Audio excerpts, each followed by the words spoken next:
everybody, and happy Thanksgiving Eve to the people out there. This is the Mike Missanelli Show. We have some fun stuff that we're going to talk about today as we zero in to the big game this weekend with the Eagles and the Ravens. And I'm looking at power rankings that they either had the Eagles as the second highest ranked team in the NFL or the third at worst, which means they're ahead of the team they're going to play on Sunday.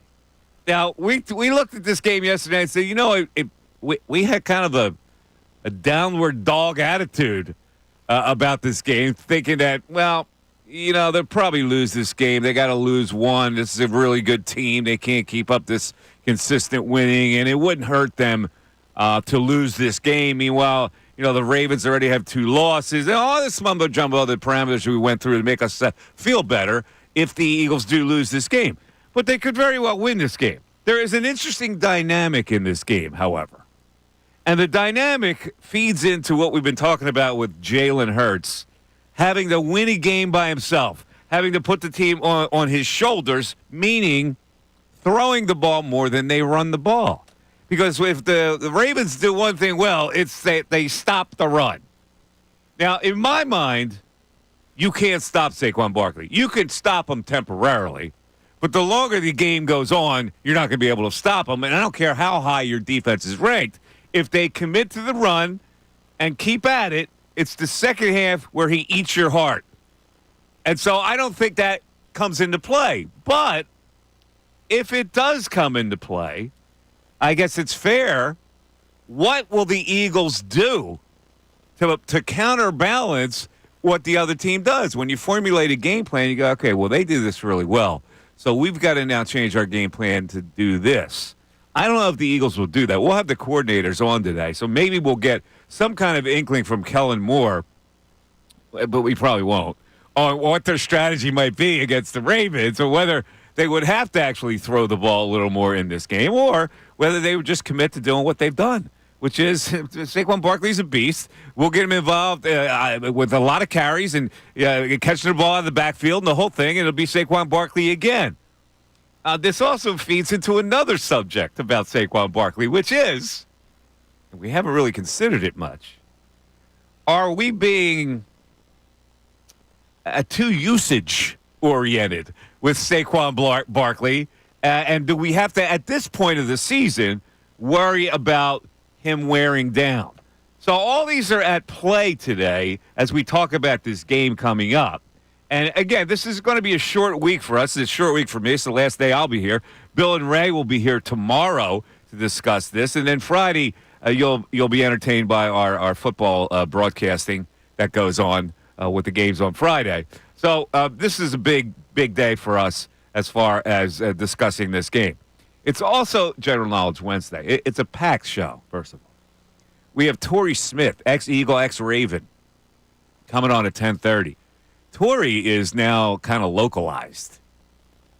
Torrey's a Philly guy. By the way, how you doing, man? There's Bill Colarulo's here, Ray Dunn's here. What's up, Bill? All good, Michael. Excited to talk to Torrey today. And it is General Knowledge Wednesday, and I'm also giving away a turkey today.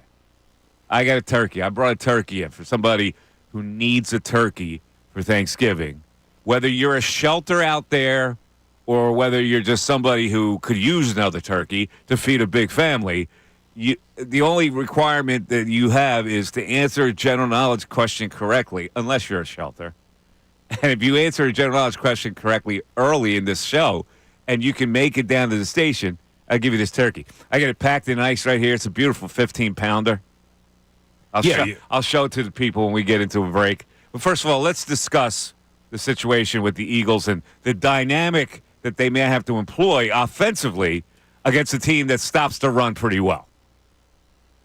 Yeah, it's going to be interesting because I was looking at the numbers, and if you look at rushing defenses across the league, the Eagles have not played a team that's in the top 10 of rushing defense right now. In fact, the only team they've played that's even in the top half of the league in rushing defense are the Green Bay Packers, and that's all the way back in week 1.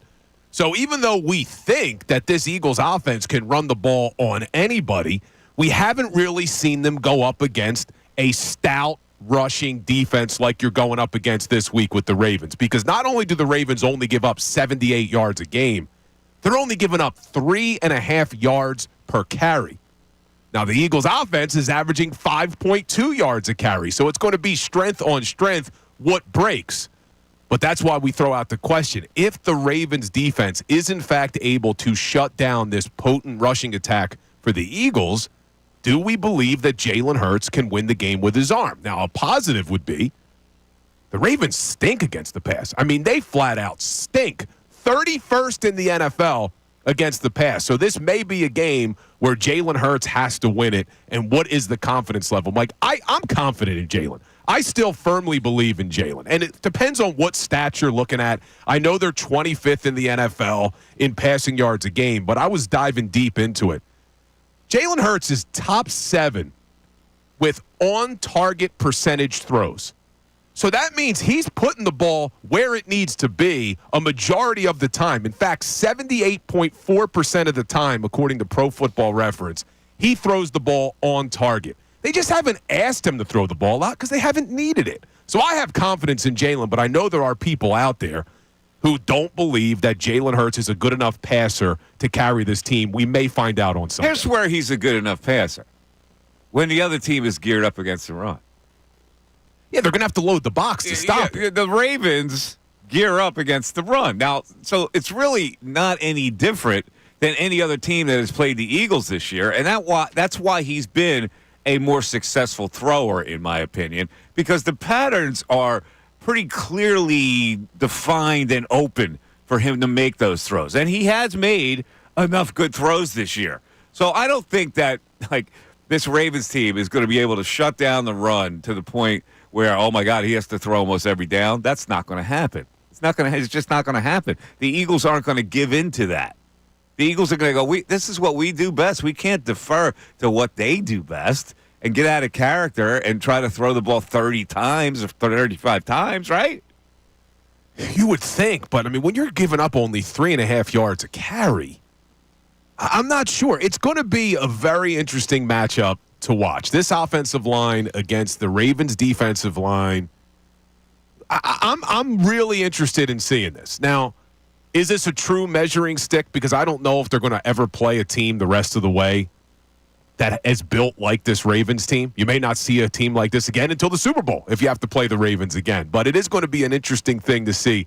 Can this offense run the ball on anybody? But you brought something else up, Mike, in your opening about Saquon's usage. And I was looking at these numbers today. He's on pace for 345 carries. He's never had more than 295 in his entire career, and that's a couple years ago with New York. Outside of that, he never had more than 260. So are we really going to lean on Saquon to run the ball 345 times and then expect him to also be fresh for the playoffs? I am getting a little bit nervous about that. Interesting. That's an interesting point because, we know even the strongest bulls can get bruised up. And so we'll have to look at that down the road. All right, for now, the general knowledge questions, and this is a pretty good prize that we're giving away for General Knowledge Wednesday. It's a 4-pack of tickets for Yuletide Liberty Hill. It's this week's Fanatic Deal of the Week. It's located in Lafayette Hill, Pennsylvania, which is next to Plymouth Meeting, which is next to where Torrey Smith's wife grew up and went to Plymouth White Marsh High School. Interesting. Well, Torrey married a track star from Maryland. They both went to Maryland, and she's from here, which means I think he relocated here. I think he lives amongst us. Wait, what's that song? She's a track star. Yeah, I don't know what you're talking about. Anyway, Ray knows, right? Isn't that a song, Ray? I'm not bailing you out. Yuletide Liberty Hill is the region's ultimate Christmas village, featuring rides, skating, live music, craft drinks, and food, and so much more. Get this exclusive offer while supplies last at 97.5thefanatic.com/deal. So that's the prize for today. But also, here it comes. Take this out of here. I got here this big beauty. You need a bit of help you to hold that up? It's heavy. It's a nice 15-pound young turkey. And if anybody could use an extra turkey, I know you probably got your turkey all laid out, ready to be cooked. But if you need an extra, This is the one we will provide for you free of charge, and all you got to do is answer a question correctly. And if you want to pick it up early, you have to be able to get to the studio. We'll tell you exactly how you can get here. You answer a question correctly. Just say, I want the turkey. Answer the question correctly. You come pick it up. Boom. That's it.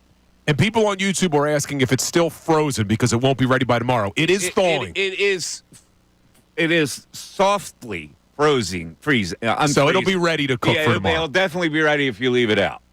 All right, so there you go. And I've left it out. Yesterday, I had it in my car, actually, thawing. So it would not overly thaw. No, it's perfect. Yeah, because people are asking the question, what a show today. You're getting a turkey? You're getting 4 tickets to Yuletide, cool. Liberty Hill? You're getting Torrey Smith. You're getting the coordinators. So here are the general knowledge categories, which also will be fun. Because people want to know the categories. They think they have a shot at this. All right, so here we go. Things named for people. Like if I say to you, Eiffel. Tower. There you go. Hey, is it going to be that easy? It's going to be it's pretty easy. Next category, Tom Hanks movies. Oh, I like that. Next month, NCAA basketball teams from a state that doesn't include part of the state's name in the college. All right, Ray will be good at that. All right, so you know what we're talking about there? Like if I say Alabama, what would be one of the schools that doesn't have the word Alabama or any form of the word in it? Auburn. Correct. There we go. There Ray. you go. That will be easy. And finally, Temple. Finally, Why would you do that, man? 50 Thanksgiving trivia questions. Oh, I like that, too. Thanksgiving trivia questions. And on top of this whole thing, today I'm accumulating, and this is a very cheesy radio thing to do, but I'm going to do it anyway. I'm going to accumulate a list of the 19 biggest turkeys who have ever played in a Philadelphia professional sport. And why did I say 19? Why didn't I go to 20? Because number 1 is Lock City. Number 1 is already burned in wood. Wait, and what do you mean by a turkey? Like a bust? Like a fraud? Yes. All right, just making sure. Well, what do you think I meant? I like turkey, so I didn't know if we were saying, like, good place. He's a turkey. He's Who's a real ever called turkey. someone a turkey in a positive way? He's a real. What do you mean by a turkey? Like, really? Was that? Did I even explain that? Anyway, number 1 is locked out. It's Ben Simmons. So we get to 19 after Ben Simmons is what I'm trying to do today. Here's how you get in. 610-632-0975. 610-632-0975. It's the Mike Missanelli Show. Back with the content of this program after this. Philadelphia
20975. So we posted it on our company Twitter, me holding up the turkey.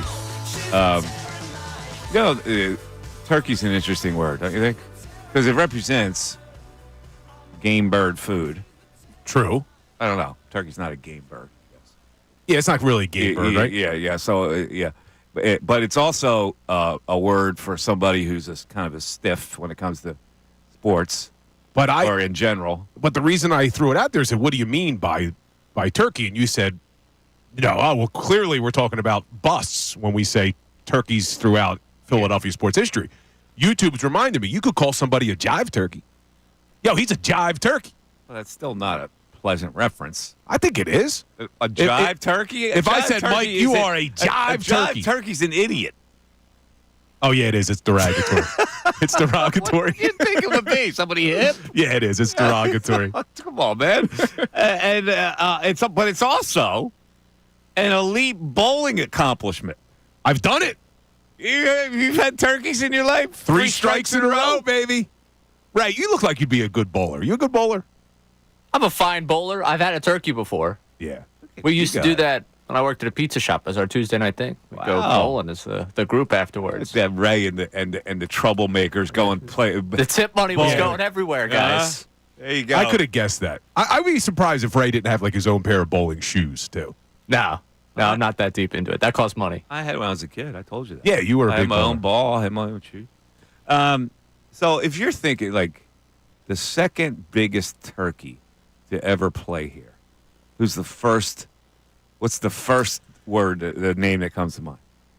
Ilya Brizgalov. Brizgalov. Pretty good one. Yeah, that one for me because, look, we know the struggles the Flyers have had with goaltending over the years, and then it was, you think you finally got it right. They give him this big contract, and he was terrible, and because of it, you let Sergei Bobrovsky out the door, who just won a Stanley Cup last year. Yeah, I thought you were going to go Austin Hayes.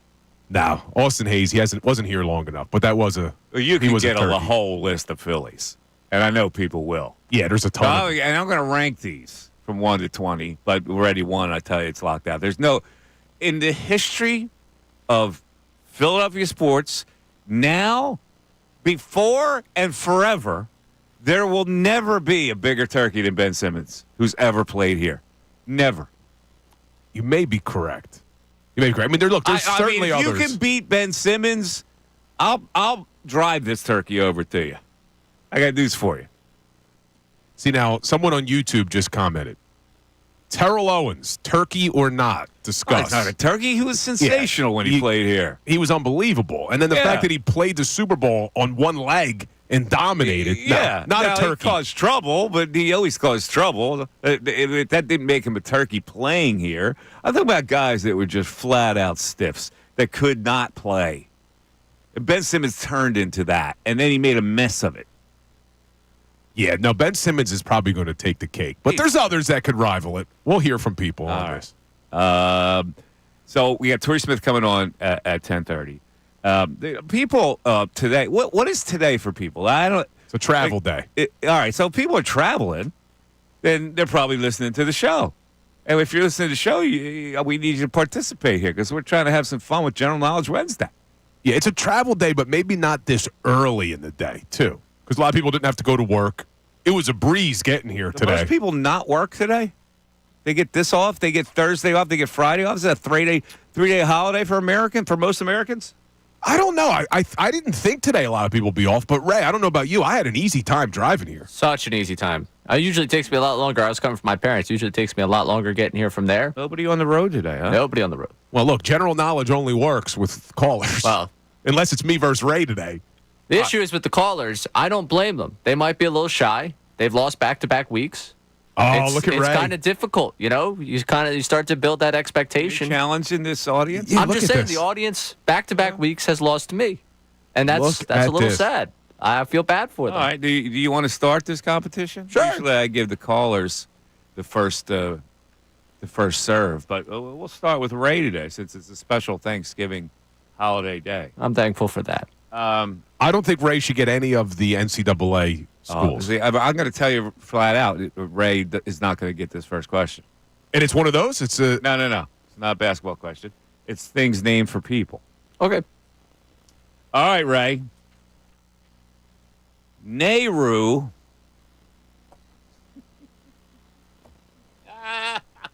That's fine. There's no way he gets this. Nehru. Bridge. And I'll tell you, I'll double down. Bill doesn't get it. Nehru. He said bridge. Nehru jacket.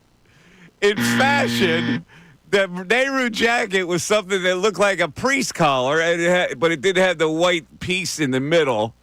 And it was a jacket that was worn by Benjamin Nehru, the Prime Minister of India. Yeah, not getting that. And it came to America as a style.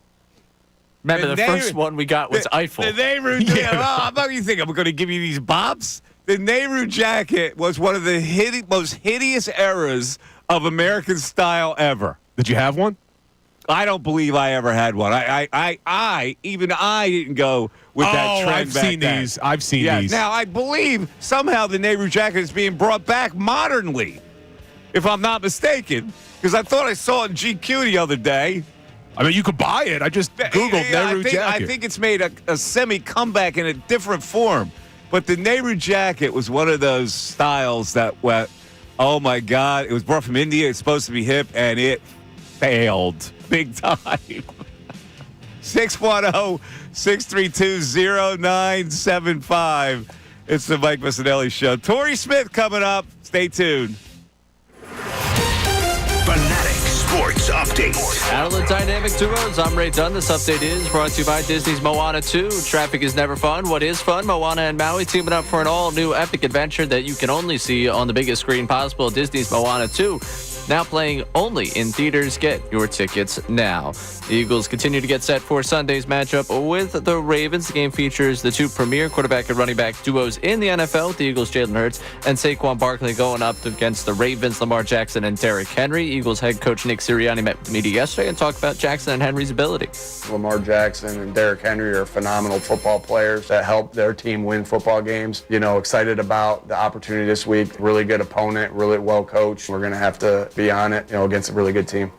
Another big theme of Nick Sirianni's availability yesterday was the loss of Brandon Graham for this season. As you look at the Eagles' defense, they did claim edge Charles Harris off of waivers. They look to replace Brandon Graham after he tore his triceps and will miss the rest of the season. To help preview this game this weekend, former Eagles wide receiver Torrey Smith joins us at 10:30 coming up next to break down two of his former teams. 76ers without Joel Embiid, Paul George, and Kyle Lowry will host the Rockets tonight at 7, trying to avoid starting 3 and 14 this season. You can listen to the game right here on The Fanatic with pregame coverage starting with Sixers and 60 with D. Lynam at 6 o'clock. And the Flyers are back in action tonight in Nashville playing the Predators at 8 o'clock. You can hear the game on WMMR. I'm Ray Dunn on the home, the 76ers and the Flyers. 97.5 The Fanatic and 97.5thefanatic.com.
Two really good teams matching up against each other. A lot of people think it's a measuring stick.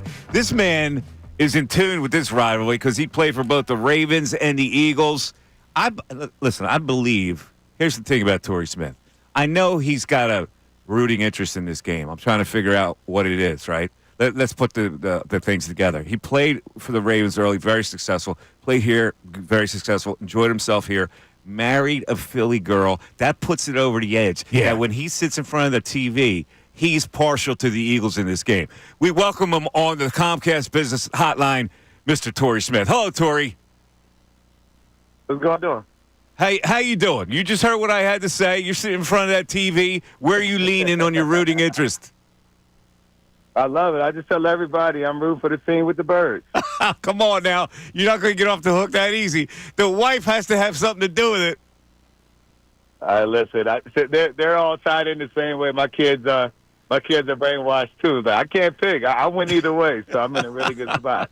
All right, let's talk about this game first of all, and then we want to get to this great charity that you run and ask them questions about it, and the raffle that you have coming up where you're giving away tickets to this weekend's game, this Sunday's game. So the Eagles have come out. I don't know if they've come out of nowhere, but we didn't think that they were going to be this successful, especially the way they started. The Ravens are always consistent. When you look at this Eagles team, what do you see? I anticipate this Eagles team being very good. If anything, I was more shocked that it didn't start the way they are playing right now. You know, I had the opportunity to watch them during camp, and somebody checked them out, and a couple of things I noticed being a part of two successful organizations, the Eagles and the Ravens, where you got to have the right leadership up top, which the Eagles checked the box on. You have the right balance of veteran leaders and younger guys, especially with the way their salary cap is mixed in. And you have to be able to sign guys that are steals on deals that have a great impact on your team. And I think what we've been able to see, the Eagles check the box on all of that. It was just a little bit slower start in the beginning than what you anticipated now. I think Jalen's very comfortable. I think he's playing in a great way. I think the offensive line is gelling. They're rolling. Obviously, you add Saquon, which is really a cheat code to this offensive line and the system. I mean, I'm not surprised at all. The defense is playing well. They're getting after quarterbacks. And, I mean, I expected them to be here. It took a few weeks, you know, a little lag in the beginning, but they're rolling. They look very good right now. We're talking to Torrey Smith. I'm looking at your Twitter.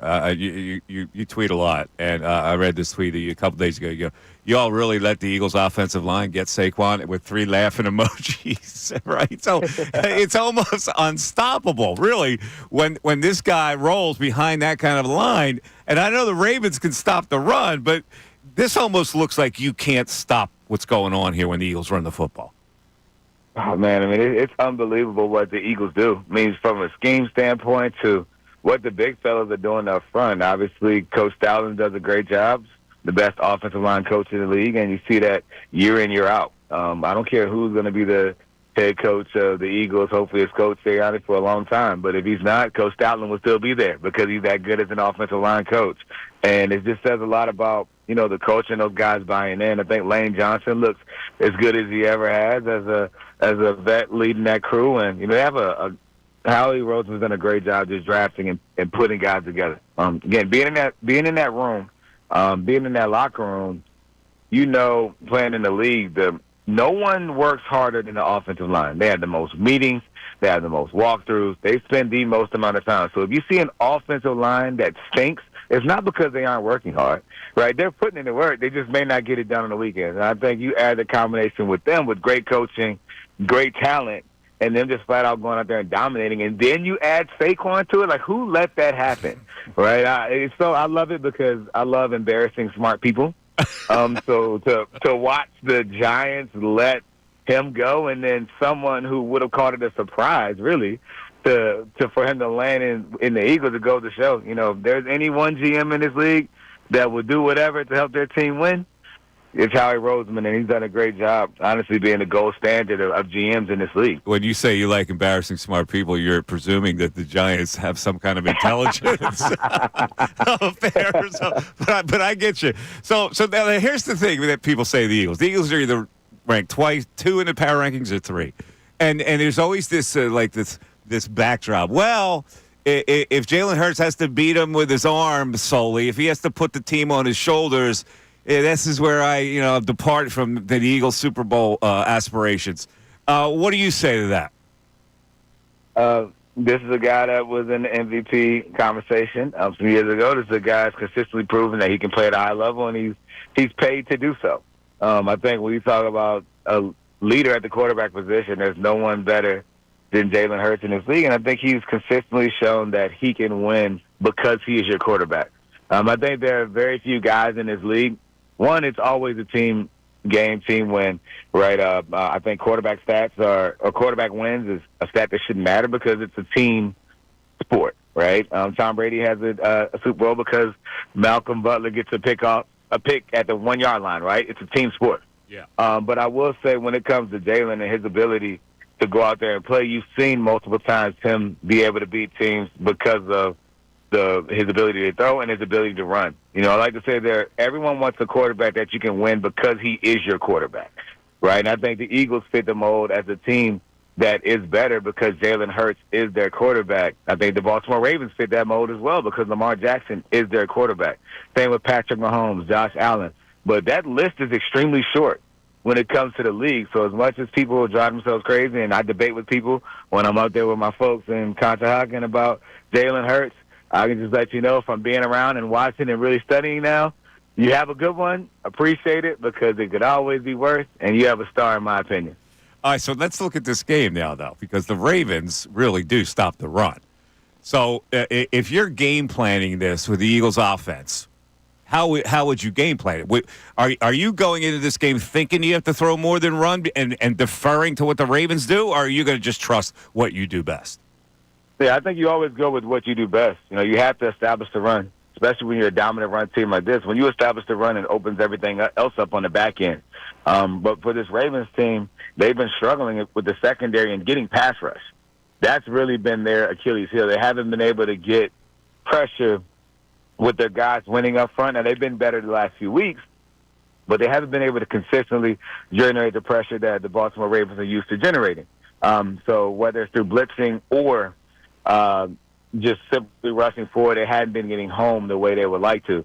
So if I were going into this, I'm dialing it up. I'm sticking to the script, and going to let our guys go win one-on-one because in the secondary they have Marlon Humphrey who's playing at an extremely high level at the cornerback position. They traded for Tre'Davious White from the Rams just a few weeks ago, and he's starting to pick up steam and get more and more reps. But the reality of it is you have space and you can attack these guys. And if Roquan Smith is not healthy for this game, which is kind of up in the air, you have to see how practice goes this week. But if Roquan Smith's not there, there's a huge void in the middle of the field you can attack as well in the passing game and the running game. So I wouldn't shy away from anything. I would just go out there and play the game. Talking to Torrey Smith. Torrey, let's talk about your charity, which is that Level 82. Your wife, Chanel, was formerly Chanel Williams from Plymouth White Marsh High School, track star at Maryland, and you an athlete at Maryland. By the way, how many children do you have? 3 and done. 3 and done, but you got some pretty good genes passed through those children. So you have started this charity, and this is really to give back to the city of Baltimore, which has a lot of social problems. So tell me about the idea for you formed this charity and what you want to do with this.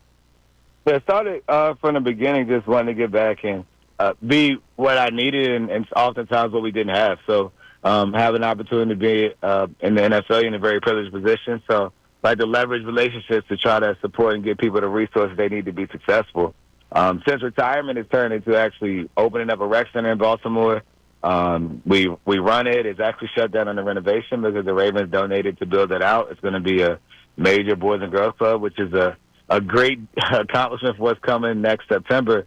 But we also do programs outside of it. We do back-to-school events up here and back home in Virginia and in Baltimore as well. We have our 7-on-7 stuff where we travel and we mentor the athletes through the game. We have a lot of kids from the Pennsylvania area that play with us there with Level 82, and some of them are going to college and even being recruited. I mean, at LaSalle, we have Julian McFadden, Joey O'Brien, Gavin Sidwar. I mean, Germantown Academy, you got Xavier Stern, SVH Academy, Aaron Clark. We have so many kids from all over up there. And honestly, it starts from our ties with my wife being right there in Conshohocken. So some of them we've coached since they were, 9, 10 years old running track. So it's really cool to be involved in the Philly area still and have an opportunity to kind of be where our feet are. That's what we say. We are where our feet are. We're going to help wherever we are. So I'm excited about it. We're raffling off 2 tickets. Yeah, tell me about the raffle now for the tickets. How do people get involved in this? Yeah, we love folks that donate for the goodness of their heart. However, if we got to bribe you, we have 2 tickets to the game this weekend. Obviously, it's the hottest ticket in town down in Baltimore. 2 tickets to watch the Ravens. All you have to do is go to our level82.org page and donate. $35 equals 1 ticket. If you donate $100, we'll double it, so you'll get 6 tickets. So just trying to raise money there. We also have a Give Lively link that's posted if you're on any social media. You can check me out there at Torrey Smith WR, Torrey Smith WR. And we're just trying to raise money to get going for the next year and just continue to make an impact. Torrey, we know that you went to Maryland. Maryland plays Penn State this weekend, and when some people from Maryland try to tell me about the football program, I always put my hand down, I do the too small thing. Oh, I'm sorry. I'm sorry because you haven't beaten Penn State. How long has it been?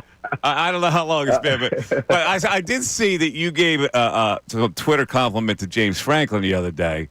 Was he an assistant when you were at Maryland? Yeah, so when I was at Maryland, Coach Franklin was the offensive coordinator.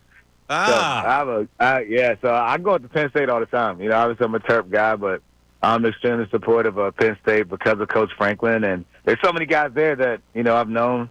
Literally their quarterback's coach, Danny O'Brien, was my quarterback. That's right. He was the quarterback when you were there. Yeah, so there's so many guys that we have ties to, from the personnel department to literally the coaches on the field. So guys that I played with or folks that we met the Ravens. So definitely a lot of family out there, and I'm always rooting for them. This is a tough one. We stink, so I would say we aren't going to a bowl game. I would love for them to continue to have a shot and be in the playoffs. I'm not a big misery loves company person in this case. If it was Coach Franklin, I would hope we beat them by 50 and knock them out of the playoffs. Of course, there's Penn State hate. There's Penn State hate with all these wannabe programs. I get it. But if I gave you Maryland in 25, would you take it? 25, yes. You would take it. I would. Yes. All right. Well, we'll do a little bet on the side here. I'll give you Maryland in 25. I believe as long. Hey, if I lose, I'll make a donation to level 82. Hey, I love it, but there's one disclaimer out there. That's only if Billy Edwards is playing. If Billy Edwards isn't playing, you have to move the line to 50 for me. Man, I don't even know who Billy Edwards is, dude. Come on. Hey, Torrey, listen, it was great talking to you. Thank you so much. Continue doing what you're doing. I love that. You got out of this game fairly early, and you preserved your health. I look at you now. You look like you're still in pretty good shape, can play. And these guys still want to play at age 35 in this league at that position. But you checked out at the right time, I think, right? Yeah, I had my knee checked me out, so I had no choice. Yeah. So, you get. I've always felt like, hey, I play football. I'm not a football player. My identity wasn't wrapped up into it, and I've always understood that if I had to take medicine to play, I wouldn't do it. And so I reached that point. So I'm glad. I've been blessed, extremely fortunate to play with some amazing organizations. But life goes on, and I'm just excited and thankful that I had the opportunity to do it. All right, how do people get in touch with Level 82? The website? Actually, you go to level82.org, or you go to Torrey Smith WR on any social media. I'll be posting like crazy for the next week or so. But I appreciate the folks in Philly, as always, for their support. And, hopefully someone up there Wednesday that can drive on down and enjoy a great day of football in Baltimore. Fantastic. Thanks, Torrey. We appreciate it. I appreciate y'all having me. All right, that's Torrey Smith, former Eagle, former Raven. It's still in this area, married local, married well. Good dude. Yeah, you could tell he's a good dude. But you didn't give him any favors, man. It's 24.5 is the spread on FanDuel. I thought you were going to give him more than that. I gave him an extra half point. What are you? Should have given him 30. Don't you think, Ray? Come on, you gave him the actual spread. Actually, he didn't know the spread. I could have gone lower. Yeah, you probably could have. I could have got that for 20.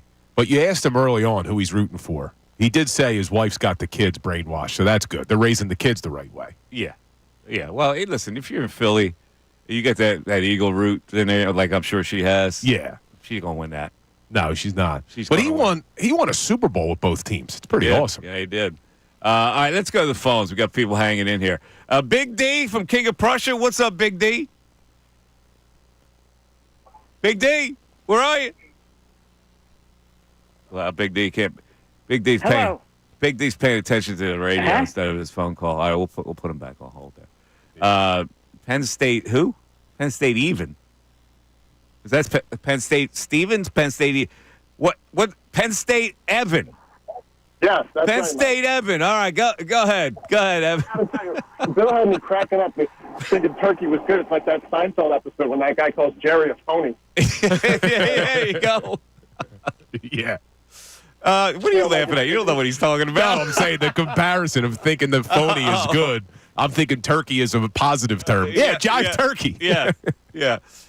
Evan in San Diego, what's going on, brother? You're talking about Penn State, and you're talking about phonies and turkeys and all that stuff. James Franklin's got to be. I know it's not Philadelphia, but he's a turkey. Wait, you can't. Right now, you're talking turkeys fourth in the nation. He's in the playoffs. Absolutely. They're fourth. Oh, who cares? Who cares? Give me a break, Mike. Mike, the guy, you know what the guy is? He's like a gym teacher, right? He gets all these great recruits, and he just rolls the ball out and says, go ahead, guys, go play. Like, do we have to even watch the season? What do you think is going to happen next year when we play a Listen, I can't worry about what's going to happen next year. I'm looking at right now. They got a favorable. Have you seen the bracket? They look like they can get to the Final Four. We're not going to win this thing. We're not going to win this thing. But if they get to the Final Four, you don't think that would be an upgrade? Mike, do you think they have a legitimate shot to beat any one of those top programs? Do I think they have a legitimate shot to win a national championship? No. I think they have a really legitimate shot to get to the Final Four. Oh, who cares? Mike, give me a break. All this playoff did was buy James Franklin an extra 5 years. Oh, I made the playoffs. I go 10-1. He's going to get his ass kicked by Ohio State next year. Yeah, I would say that if he was like the 12th seed, they're fourth. Their seed is high. They've earned a high seed this year. Who have they played? Oh, come on. You can't be saying that. You can go through everybody's schedule and say who have they played. Well, if you're in the SEC, you play top teams. We played one team and we didn't score. Yeah, the SEC this year has been overrated. Alabama's not the same Alabama. Come on, Penn State, Evan. Penn State, Evan is pissed. I can tell. All right, man. Listen, do you want a general knowledge question here? Yeah, I don't think Ray's very smart. I can take him. Uh-oh. Whoa. I don't think Ray's very smart. Wow. Okay, let's go to NCAA basketball teams. Hold on a second here. It's not popping up. Oh, here we go. All right, so these are NCAA basketball teams. I'm going to give you a state. You got to give me two colleges that don't have the state's name in it. All right? So if I go to the state of Florida, give me two schools that compete on a Division I basis that don't have the word Florida in it.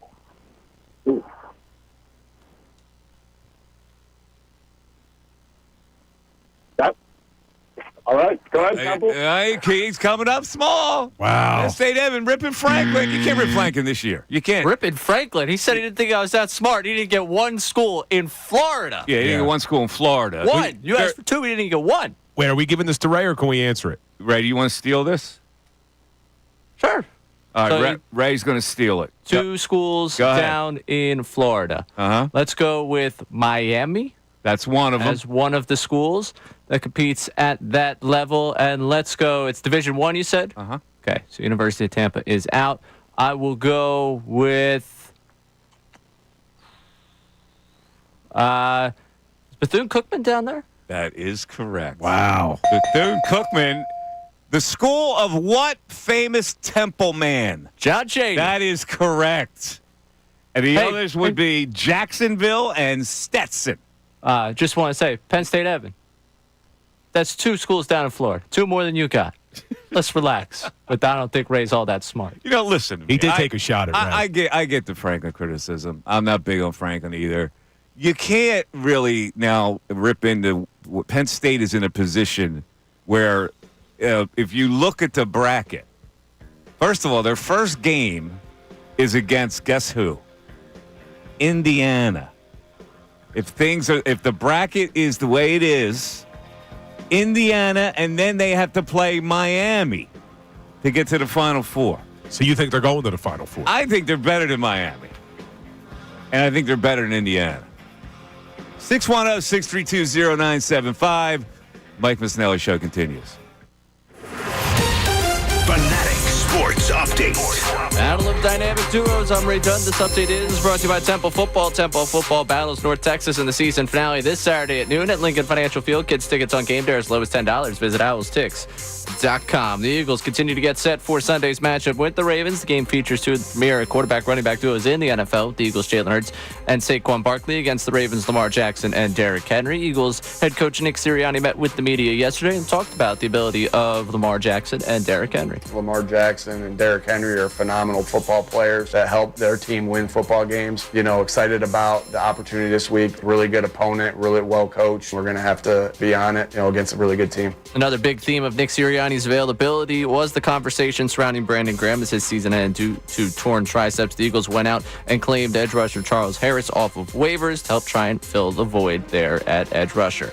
To help preview the game, Torrey Smith just joined us to talk all things Eagles-Ravens. Catch that conversation one more time at 97.5thefanatic.com. The 76ers, without Joel Embiid, Paul George, Kyle Lowry, will host the Rockets tonight at 7, trying to avoid starting 3 and 14. You can hear that game right here on The Fanatic. And the Flyers are back in action tonight in Nashville, playing the Predators at 8. That game's on WMMR. This update's also brought to you by the U.S. Department of Veteran Affairs. Veterans exposed to toxins while serving at home or abroad may be eligible for VA care and disability payments. Apply now at choose.va.gov. I'm Ray Dunn on the home of the 76ers and the Flyers. 97.5 The Fanatic and 97.5thefanatic.com.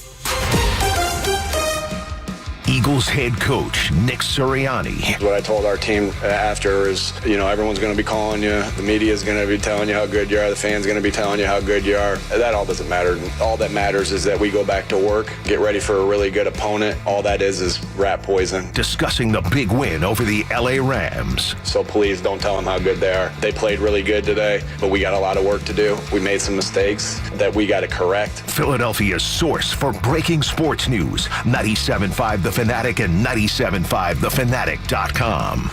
Drowning in IRS debt? If you can't afford to pay your IRS debt due to economic hardship, you can now be free of IRS collection efforts by taking advantage of a special IRS tax hardship program. This program allows Americans who owe the IRS to resolve their delinquent tax debt once and for all. In some cases, maybe even reducing what you owe significantly. An open phone line has been established by Community Tax for consumers to call and see if they qualify. Simply dial 800-242-6979 if you owe back taxes to the IRS and cannot afford to pay them back or have years of unfiled tax returns. Help is standing by. Just call the Community Tax Helpline today at 800-242-6979 for the help that you need. Don't take on the IRS alone. They can attack your wages, savings, pension, home, and even your Social Security check. Call 800-242-6979 to see if you qualify. That's 800-242-6979. Guys, let's talk about the holiday gift she really needs this year. And it's not a new household appliance. It's not another gift certificate that she'll forget about and then it will expire.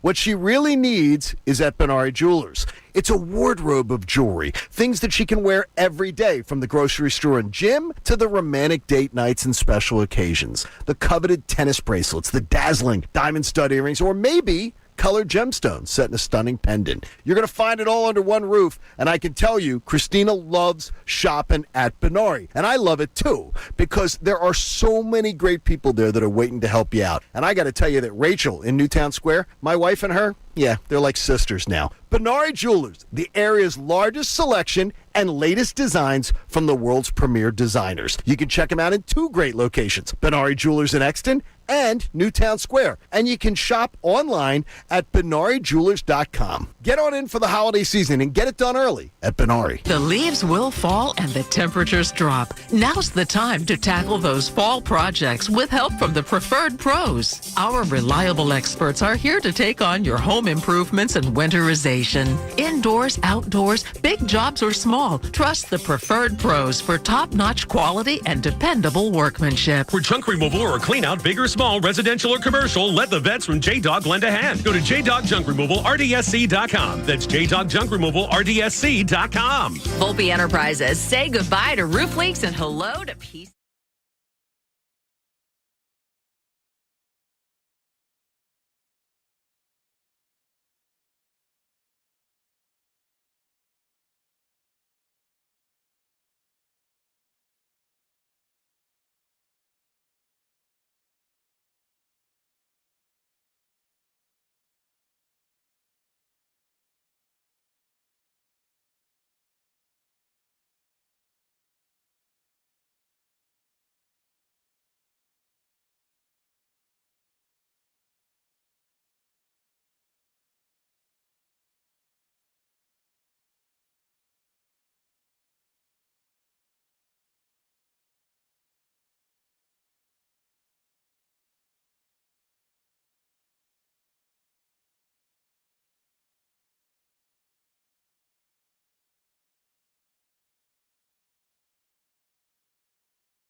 brought to us by Grungo Law, your law firm when you need help because of an injury. Pray for peace and prepare for trial at grungolaw.com. 10 o'clock hour just brought to us by Window Nation, where they have a 50% off sale right now on all style windows. Plus, you'll make no down payment and have no payments and no interest for 12 full months on a project. Just call 866-90-NATION or visit windownation.com.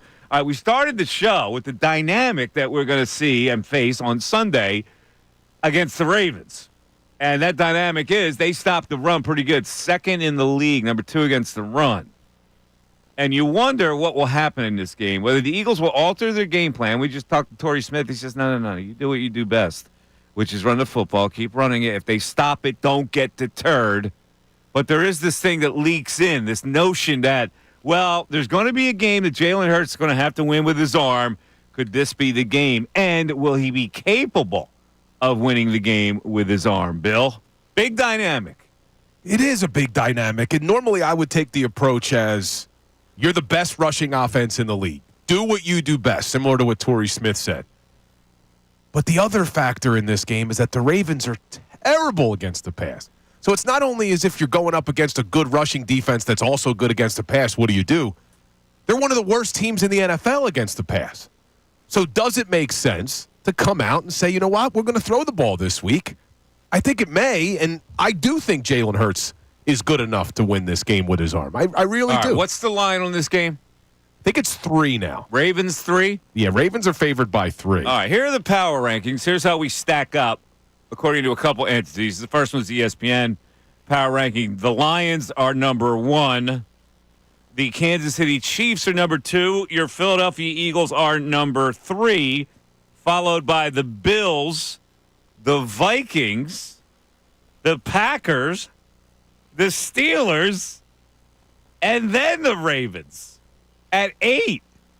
So on that measure, they're saying the Eagles are better, and they're several notches better than the Baltimore Ravens. And we're sitting here going, well, this might be a too big of a hill for the Eagles to climb this week. See, you got to also look at what's going on here. The Eagles have won 7 in a row. This is a back-to-back road game. You're coming back from L.A. Now, the Ravens are also on a short week, but it's a home game for them. I just think when you're looking at the schedule and the way it's set up, there's a reason why teams don't go 17-0. This feels like a loss to me. This feels like a loss. I had it as a loss when we did our W's and L's before the season, and as good as the Eagles have been, I think they're losing this game. Let me go through a couple other ones. This is the NFL.com one. Lions are 1. Bills are 2. Eagles are 3. Chiefs are 4. They're ahead of the Chiefs. And the Ravens are 5. So they're a little closer in the NFL.com power rankings, which is very interesting. It is interesting, but again, power rankings are power rankings. We're talking a lot about Jalen and what he's going to be able to do against this Ravens defense. You also got to look at the other side of that. Lamar Jackson against this Eagles defense. The Eagles have not faced a quarterback like Lamar. They're not going to face a quarterback like Lamar unless they meet him in the Super Bowl. I'm just not sure, as good as this Eagles team is, the way this is setting up, I'm just not sure that this is a game where the Eagles go down to Baltimore and win it. All right. Well, we'll see. So it's General Knowledge Wednesday. We already told you the General Knowledge prize, 4-pack of tickets for Yuletide Liberty Hill. This is our Fanatics Deal of the Week, by the way. We're giving you 4 tickets free if you're get an answer correct today on General Knowledge and you're selected at random at the end of the show. It's in Lafayette Hill. It's the region's ultimate Christmas village. It's very cool. Features rides, boutique shopping, ice skating, live music, craft drinks and food, so much more. You can get this exclusive offer on our website if you don't win it today. But also, I'm throwing in, if you get a question correctly early in the show, like right now, and you want a free turkey, I got one for you. 15-pound. I got a 15-pound turkey that is it's in the process of thawing, so it would be ready if you need it. And like if you are involved in a shelter and you need this, you got it. If you want an extra turkey, you don't have your turkey yet, you got it. If you want an extra turkey, you got it. If you could use the turkey, all you got to do is come to the station, we'll give it to you. Yeah, and we may even have Ray Dunn bring it down to you. So he'll sign the outside of it. You get a picture with Ray There you handing you go. your 15-pound turkey. You get to meet the great Ray Dunn. Does it get better than that, Ray? No, doesn't get any better than that. Can't imagine anyone wanting that more than that for their holiday. All right. The only issue is, will Ray be able to carry a 15-pound turkey Yep, downstairs? knew that was coming. You're an ass. well, you know that? well, you know that? If you don't take that turkey soon, he's going to start curling it in there. Yeah, I'm going to start doing overhead presses with it. Muscles Colarulo will have to help you out there. But he has to have a protein shake first. Wait, did he just call me an ass? I did. Yeah, I did. See, we never got into this yesterday, Mike. You said we were going to address why people think that Ray hates me. Yeah. And I think this is why, Ray. Right. You're very aggressive towards We'll me. get to that question. I'm going to ask Ray directly. And he's got many answers. Should I step out and not listen in? No, you so Ray need, could. You need to hear. It's like an intervention.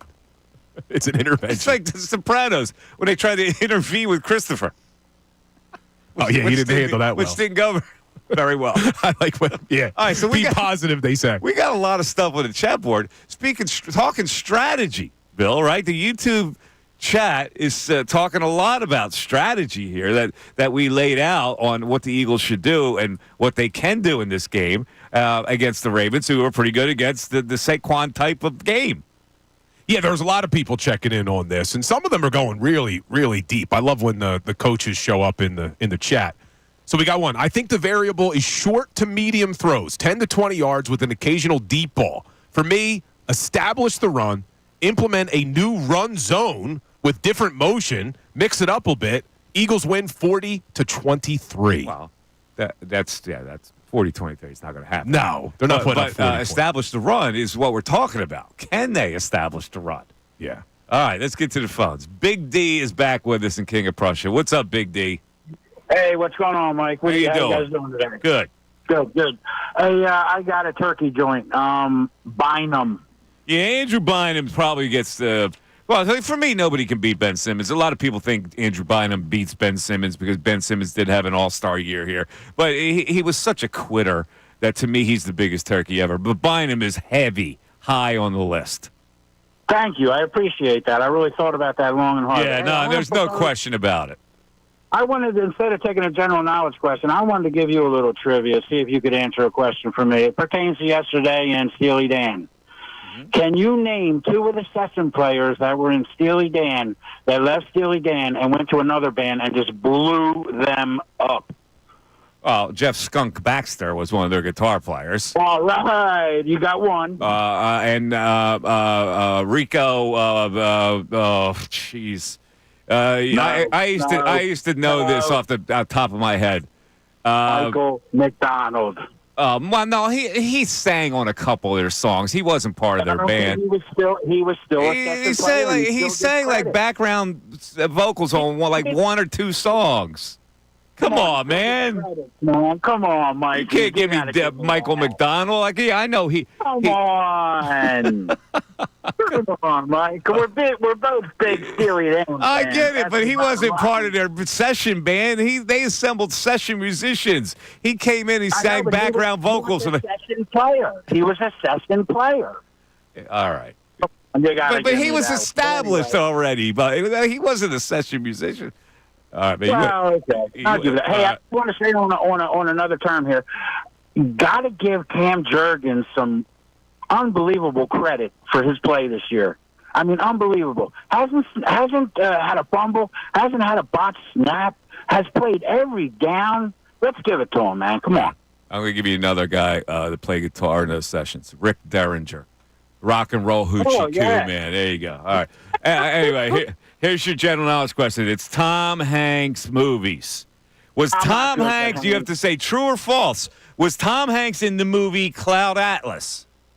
No. Oh, come on. Yes, he was. Incorrect, he was. Oh, dude. Big D, you screwed up. Did he play multiple characters in that movie, right? Isn't that how that worked? I don't know. I didn't see it. It's pretty good, if I remember correctly. Kind of like flashed through different time periods. Yeah. I think. Awesome movie. Awesome. Right? Am I right? It flashed through different Never time saw it. periods, right? Never Oh, saw you're lying. I saw a great movie last night. Mike's going to probably make fun of me that I never saw it before. I know Ray never saw it. Leaving Las Vegas. Nick Cage and Elizabeth Shue. Love Elizabeth where he Shue. drank himself to death. The the number one most depressing movie in the history of movies. Super depressing. That's my wife and I watched it. Gee, let's watch that, hon. Yeah, at the end of the movie, we're like, what did we just do to ourselves? Best of Thanksgiving movie viewing. But a great movie, though. A great movie. Yeah, it was. Yeah, It was hard to take. It was. Really. Two damaged souls, really, who needed each other, and then he drinks himself to death. I mean, yeah, it was. Don't want to spoil it, Ray, if you haven't seen it. Elizabeth Shue was a cutie. Love Elizabeth Shue. Yeah, man. she was cutie. Well, I loved her in that. I loved her as Ralph Macchio's girlfriend in Karate Kid. Yeah, she was a cute girl. You know who her brother is? It was Billy from 90210 or Melrose Place, whatever he was in. Billy. Was his last name Shue as well? Yeah, Andrew Shue. Didn't know that. Andrew Shue, who then they swapped wives. He was married. This is the latest scandal. He was like a soccer player somewhere, Ivy League soccer player. He got this big role. He was Elizabeth Shue's brother, and his wife. Who was his wife? She left him for somebody high profile. He hooked up with the wife of the guy who high profile's wife. They switched. It was he was Amy married. Robach. Yeah, it was Amy Robach. There's the GMA thing. Right, the GMA That's girl. right. Yeah, they were was wondering married. why I knew this. Yeah, she bolted with the other news anchor. And then he took DJ the news And anchor's then wife. then Andrew Shue hooked up with the news ancher's wife. I was all over the You story. were when it all over happened. that. Amy Rohrbach. Look at that. 610-632-0975. Back after this. Wednesday, November 20th.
On the Mike Missanelli Show, it's a Wednesday show. It's a pre-Thanksgiving show. So we're trying to hook into the Thanksgiving spirit here as we talk about the Philadelphia Eagles. It is General Knowledge Wednesday, and we're giving away a pretty good Yuletide package here. Yuletide Liberty Hill, four pack of tickets. It's pretty cool. I haven't been to that place yet, but I've heard a lot about it. Ultimate Christmas Village, rides, boutique shopping, ice skating, live music, craft drinks, and food. Yeah, I'm telling you, Ray, go over there and take a little honey over there and hold hands as the ice skates like Rocky and Adrian. I no longer comment on Ray's personal life on air. I know. So let's ask the question since it's been brought up here. There is a notion throughout the Delaware Valley by many people. My girlfriend actually asked me this the other day. Does Ray really dislike Bill? You see, Ray? People are noticing. And I say, yeah, I think it's the genuine dislike. No, I don't. So let's go to Ray. Ray, Bill definitely unnerves you in a lot of different ways. So that's fair. That's that. I mean, explain what the dynamic is between you and Bill. It's great, we thoroughly enjoy working with the guy. We've had some tremendous times working with one another. This is what, show 78? You could have told me it was show 200. We've had a great time working with one another. Nothing but the utmost respect for Bill Colarulo and our I feel like working he's reading dynamic. I feel like he's reading a statement that was prepared. So what about it? Well, I'm not going to let you get away with this. What about Bill? What that he does sometimes unnerves you? Again, I don't think I have a bad word to say about the guy. He's a good dude. He's not going to play into it. Of all the stone breaking he's done with you, you just got to respect a man like that. He's just. He can't wait to chop you apart, and you're going to take the high road as a 24-year-old kid? Come on, Ray. You could lean in. No, it's all right. Listen, I think he does a great job. Objectively speaking, I think you have to look at the percentages that he brings to this. There's so many show. people that are disappointed out there. They thought they were going to hear some dirt. They did think. No, he drives me nuts. All right, let's call it what it is. I mean, the longer you push the buttons. Ray knows though that all that stuff that I do is all coming from a place of love, Ray. I love you, bud. Come on, Ray. Say it back. Say it back. This is now turning syrupy. It's sappy. And weird, man. He's texting me when he's on a romantic coffee date with his wife. Yeah. That's strange. Yeah. I think his mind just intrigues me. I think that's really where it is. Some things that Bill says, it makes me a little nuts. Just a little nuts. The way his mind works. It's actually this drop, really.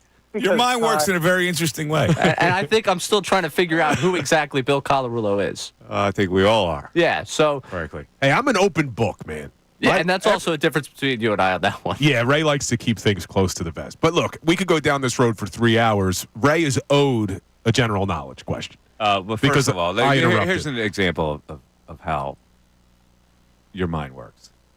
Like, you could say something like, well, turkey's an interesting word because it can mean a good thing. And well, where has it ever meant a good thing? You're a turkey. Oh, I'm a turkey. I feel so, Bill, you just complimented me. Well, it is a good thing in bowling, right? 3 strikes is a good thing. Yeah, but that's not what you meant. No, it's not what I meant. It's so much good. It's hip. It's hip to compliment. No, it's not. All right. But Ray's owed a question. Ray is owed a question. All right, Ray. And he's up 1-0 on the callers, and he's motivated after Evan said he's not smart. Let's go into the Thanksgiving trivia questions. Ray, how many guests do hosting Thanksgiving dinner usually have on the average? And I'll give you a plus or minus of 2. A plus. Okay. How many guests is the Thanksgiving dinner average? I will go with 12. Wow. Is that spot on? 11. Wow. Is within the range, and he strikes and takes the lead on the audience. He's up 2-0. He's up 2-0. Oof. That's right. You got the Florida, the schools question. It's a shame. Oh, man. All right, let's go to Ish in Levittown. Back with us again. Ish. Hi, Hi, guys. How are you? Ish, let me ask you a question because we didn't get a chance to get it. What do you do for a living? What was that work situation you were in yesterday?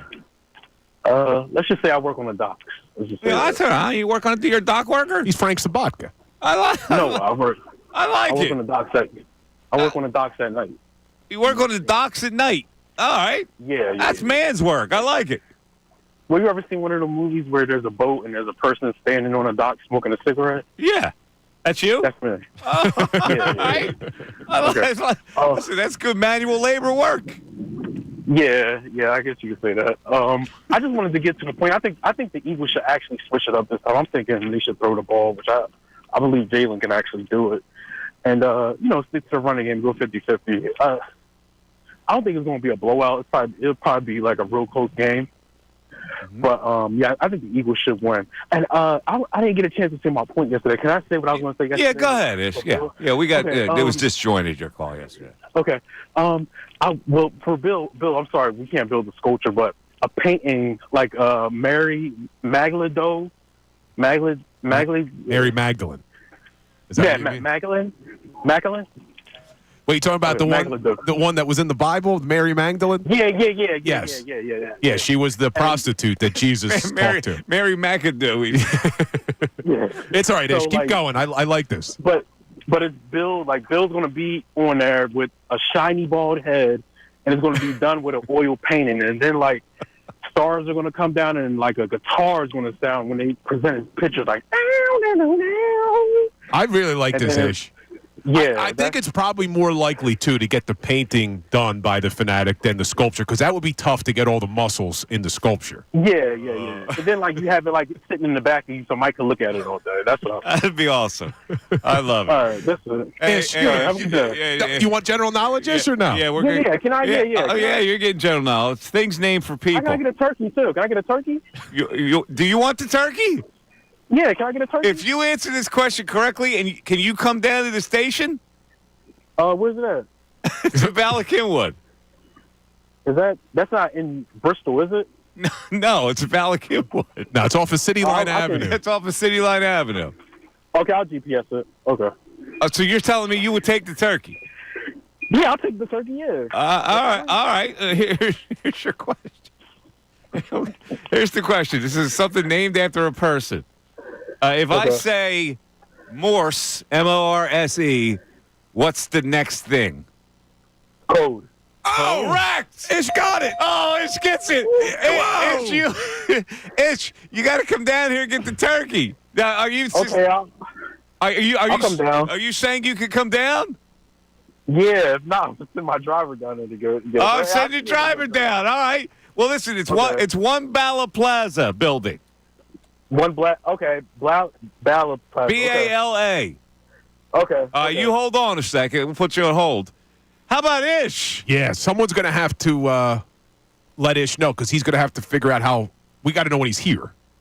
So Yeah, whoever's we're back taking care of there. that. Sean Robbins got it. All right, Sean, you take care of Ish. My man Ish. I put him on hold so you can give him instructions and tell him exactly where it is. Now, I'm thrilled for Ish, but we can't just, walk over this. When you ask, why can't you stand Bill? The whole the muscles comment there. It's going to be talking about the painting, the sculpture. It would be tough to do the sculpture of me. You know, it's not like Michelangelo's here to get the statue of David correctly with all the chiseledness of the arm. Again, I don't think this is very difficult to figure out. Our audience is like, why is Ray bothered by this guy?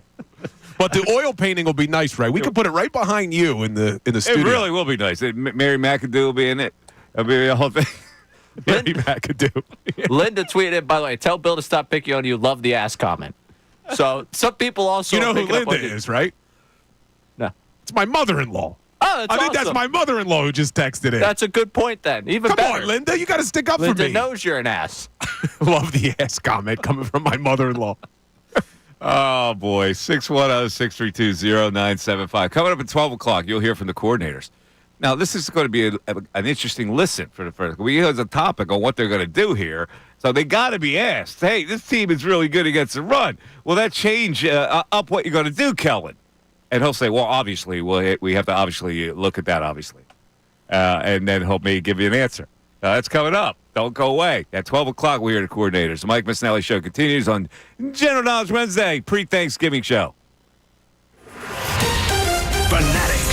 News Update. Outlook Dynamic Duos. I'm Ray Dunn. This update is brought to you by Allstate. Some people just know you can save money on car insurance by checking Allstate first. So what are you waiting for? Check Allstate first for a quote today. You're in good hands with Allstate. The Eagles continue to get set for Sunday's matchup with the Ravens as the game features two of the premier quarterback-running back duos in the NFL with the Eagles' Jalen Hurts, Saquon Barkley, and the Ravens' Lamar Jackson and Derrick Henry. The Eagles head coach Nick Sirianni met with the media yesterday and talked about Jackson and Henry's ability. Lamar Jackson and Derrick Henry are phenomenal football players that help their team win football games. Excited about the opportunity this week. Really good opponent, really well coached. We're going to have to be on it, against a really good team. Another big part of that availability was talking about the loss of Brandon Graham as he tore his triceps, is out for the rest of the season. The Eagles claimed Charles Harris off of waivers to help add some depth at their edge rusher position. To help preview the game between the Eagles and Ravens, former wide receiver Torrey Smith joined us earlier on in the show to talk about two of his former teams. Catch that conversation on 97.5thefanatic.com. 76ers without Embiid. George Lowry will host the Rockets tonight at 7, looking to avoid starting 3 and 14. You can listen to the game right here on The Fanatic. Pre-game coverage starting with Sixers and 60 with D. Lynam at 6 o'clock. And the Flyers are back in action in Nashville, playing the Predators at 8 o'clock tonight. You can hear the game on WMMR. I'm Ray Dunn on the home of the 76ers and the Flyers, 97.5 The Fanatic and 97.5thefanatic.com.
We do have some text there. We haven't gone to the text board yet. Our text number, of course, is the same as the number you call.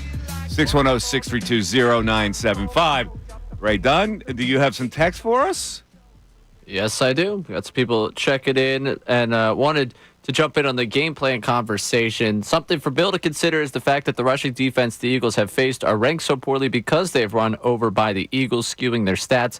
Likewise, the Ravens' offense has been so effective, teams have to pass more against them to catch up and run less, so their defensive stats are likewise skewed. Not saying they will be an easy defense to go against, but it won't necessarily be the game Jalen needs to put on his back that we all expect. Okay. That's an interesting point, that because they've played the Eagles that the numbers are skewed, but I could get behind that argument if we're talking 3 or 4 games. I mean, we're 11 games into the season now, so you could really judge a team based off of the stats because you got such a big picture, a big sample size. The Ravens have been good against the run. The teams the Eagles have played haven't. Not taking anything away from the Eagles. See, this is what happens, I think, with Eagles fans, Mike. They get so defensive. I'm seeing it on the Instagram, too, because they clipped it and posted it, where people are, well, that's because they haven't faced a team like the Eagles. What are you saying? Like, it's okay to say that the Ravens have a good rushing defense and that the Eagles may need to win the game through the air. Big question, though, is Devontae Smith playing this week? Would you play Devontae Smith this week? I would be okay if they decided to rest that hamstring a little bit longer, because I hate to throw this out there. I don't think this game's that important, Mike. The Eagles can lose this game. More important than the Ravens. Definitely more important to the Ravens. The more important game for the Eagles was last week. You wanted to beat the Rams because it was an NFC opponent, and that may come back to be a tiebreaker for if you tie with the Lions. But this is an AFC opponent. You've won 7 straight. I don't want to see the Eagles win out. They're going to have to lose eventually, so why not this week? By the way, yesterday, the Eagles signed a defensive end. They did. An edge rusher. Yeah, but now I got to Yeah. recount this text exchange. This is why Bill is so endearing here. Endearing. Wow. Ray, this will feed right into you. So yesterday, this was funny. Yesterday they signed. What was his name? Charles Harris. Tobias Harris. They signed Charles. They signed. They signed Charles Harris, who had been released. He was a former number 1 pick, I believe. Who? He was back in 2017. But he was released by everybody. He's been kicked around the league. So, Bill keeps up all the time with this football situation. So I text him yesterday, Ray, at 4:28. Charles Harris do anything for you? He writes back, not ringing a bell. Is he an attorney? So the one time I'm not connected to what's going on, I'm running around, I'm with my wife, I'm doing errands, and I get that text, and I thought he meant like, do you recognize this guy? I'm with him right now. Who is he? Charles Harris do anything for you? Yeah, I'm thinking not it's an ringing a bell. Attorney? But yeah, Charles Harris, the football player, doesn't do much. You're right. He's bounced around. 3 years in Miami, 3 years in Detroit. Signed with Carolina late this year. He's played 9 games. His best season was a few years ago with Detroit. He had 7.5 sacks, but he hasn't done much throughout his career. Injuries have been a problem, but they needed a body. They need someone who can play some snaps, and maybe he'll get a sack or 2 for them down the stretch, but he's not, this huge acquisition. And fans are all excited about, well, Shaq Barrett saying he wants to be reinstated. And then who's the other guy? Houston, that got released by James Houston by the Lions, and I see people saying the Eagles should sign him. The Detroit Lions are the number 1 seed with Super Bowl aspirations. Their edge rusher, Aiden Hutchinson, got hurt. They were so desperate they made a trade for Zadarius Smith, and they just flat out released this guy, and Eagles fans lose their mind like, you got to sign him. He's good. If he was any good, the Lions wouldn't have cut him. Yeah, pretty much. As soon as people see a name, it's the Shaq Leonard all over again. I hear you. The Byard situation. John and Manioc. John, you're on 97.5 The Fanatic. Hey, Mike, what's up, buddy? What's up, John? I got a top turkey for you here. Yeah, who is it? Markel Fultz. Oh, boy. Yeah, Markel Fultz is high on the list. No question. Yeah, that was a good one, John. Yeah, I'm compiling this list, and then I'm going to rank them. I'm gonna talk about some turkeys in a little bit. But you're right. I got another thing. Another thing here, Mike, about I want to recall one of your old things. Remember your old theory of koi in a car pond? Koi in a koi pond. Yes, correct. Yeah, so it'll be like this good-looking fish, but it's the only one in this pond where the other people aren't that attractive, and I have to get your opinion. What do you think of Caitlin Clark? I don't find her attractive in the least. Not that there's anything wrong with that. She's a great player, but no, I don't see the koi. I'm sorry. Is that a bad thing to say? I don't know. What do you think, John? I think she's a good-looking lady. I don't think she's a supermodel. Yeah, I don't find it at all. I don't know. It's a weird question, John. Yeah, I mean, she's an athlete. We don't have people calling us saying, "What do you think of Jalen Hurts?" No, listen. There's an objective. Like you can look at an athlete, like that girl from Stanford, who looks like a model. That tall blonde woman.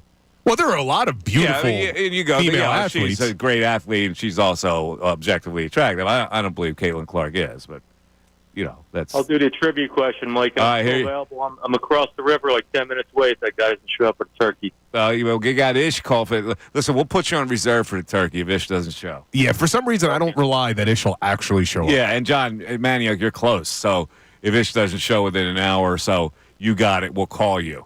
Okay.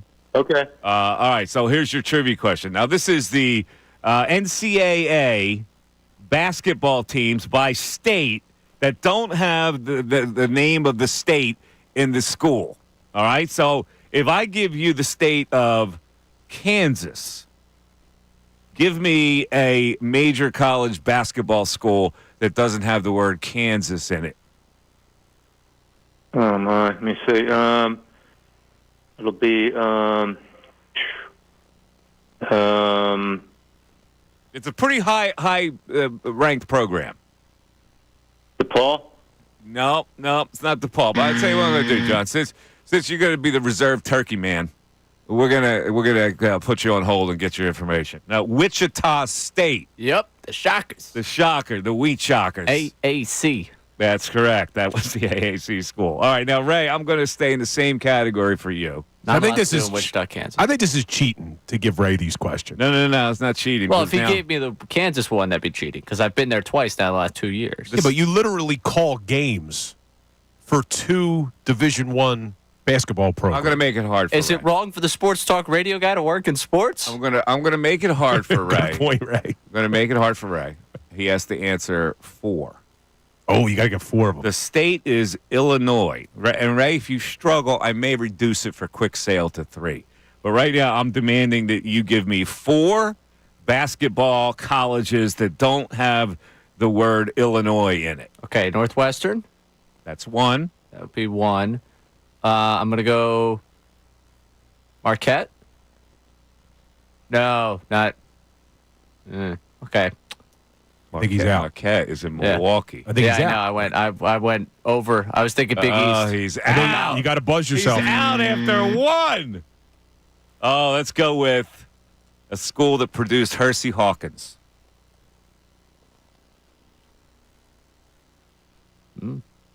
Peoria, Illinois. It's not DePaul, is it? Wait, no. Who? Also, DePaul's one, isn't also, it? a guard that was drafted by the 76ers, whose sister is a WNBA and television superstar.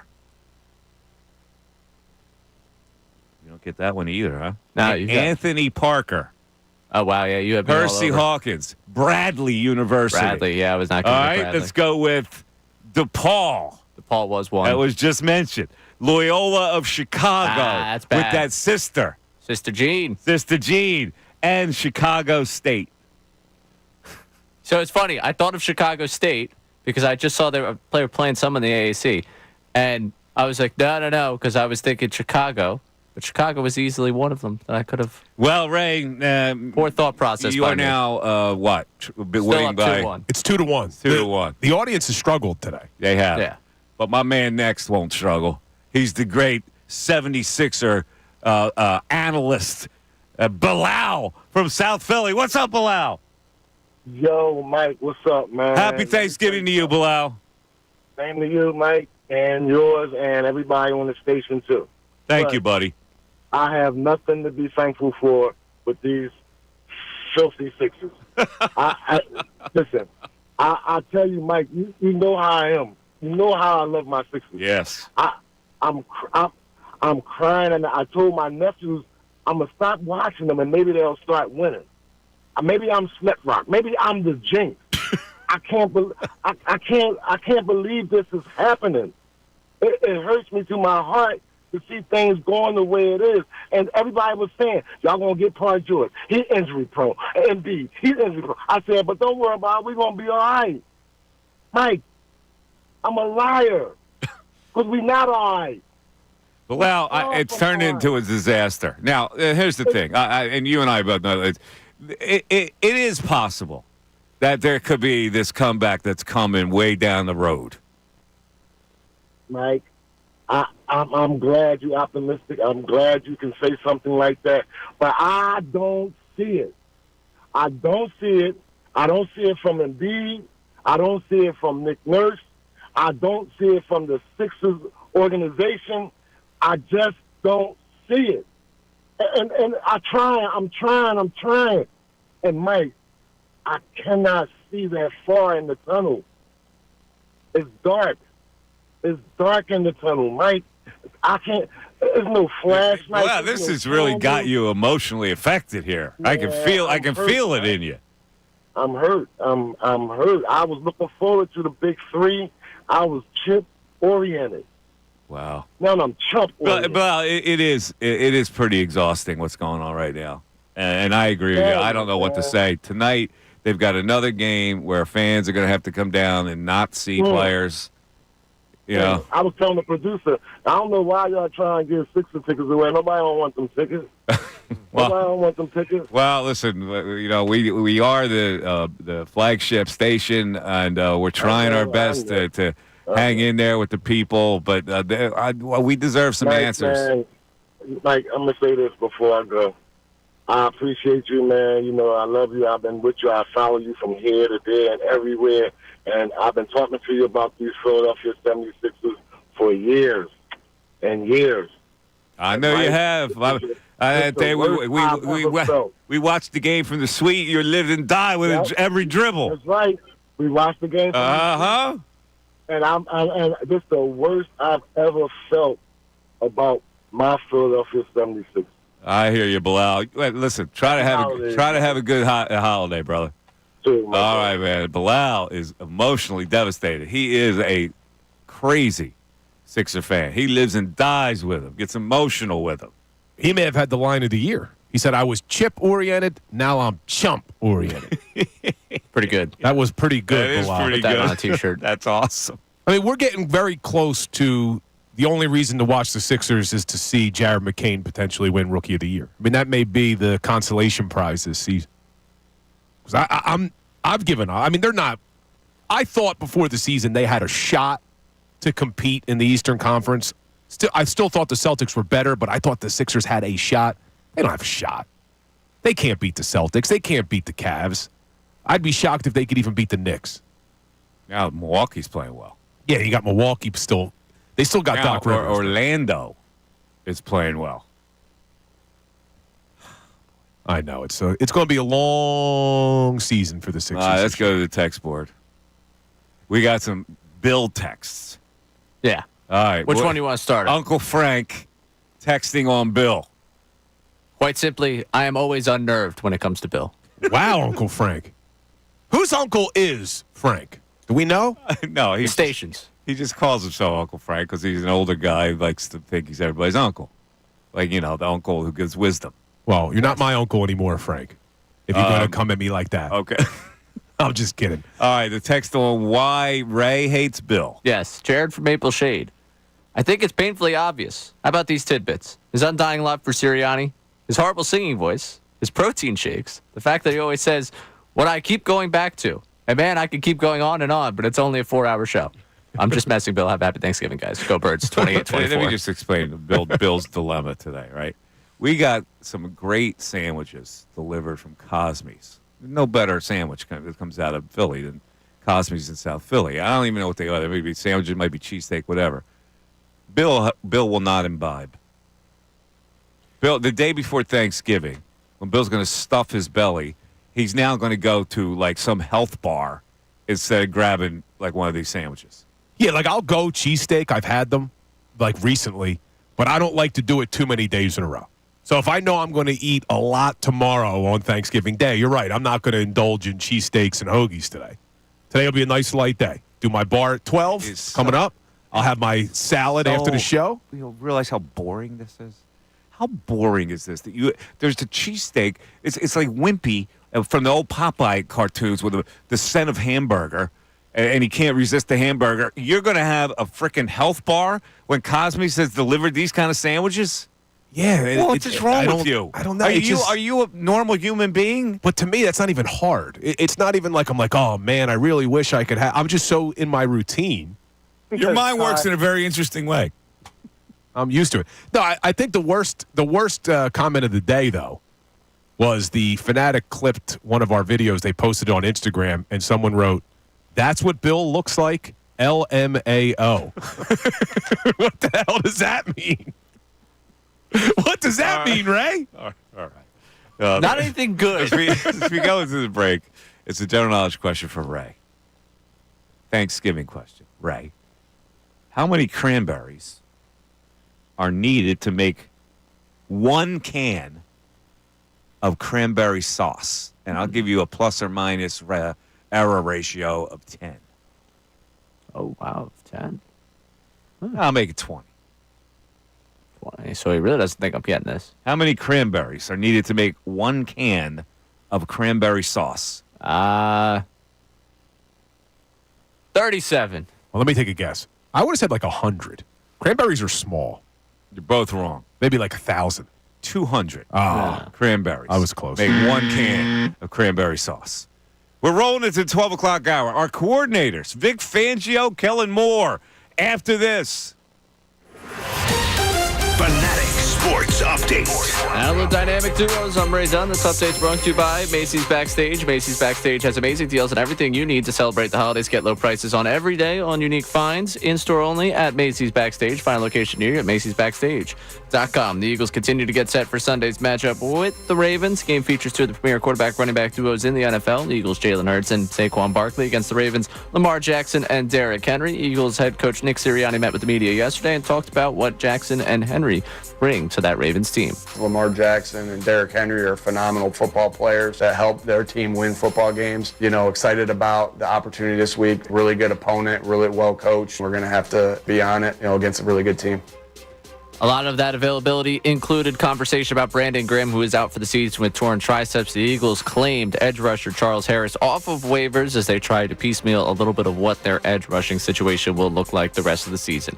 76ers host the Rockets tonight at 7. You can listen to the game live right here on 97.5 The Fanatic. They'll be without Joel Embiid, Paul George, and Kyle Lowry in that game as they try to avoid starting the season 3-14. And the Flyers, they are out in Nashville to play the Predators. That game at 8 o'clock tonight. You can hear it on WMMR. I'm Ray Dunn on the home of the 76ers and the Flyers. 97.5 The Fanatic and 97.5thefanatic.com.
It's noontime, pre-Thanksgiving show. The Mike Missanelli Show, 610-632-0975. The news at noon is coming our way, but Vic Fangio is at the podium right now. Let's hear what the defense coordinator has to say. By committee,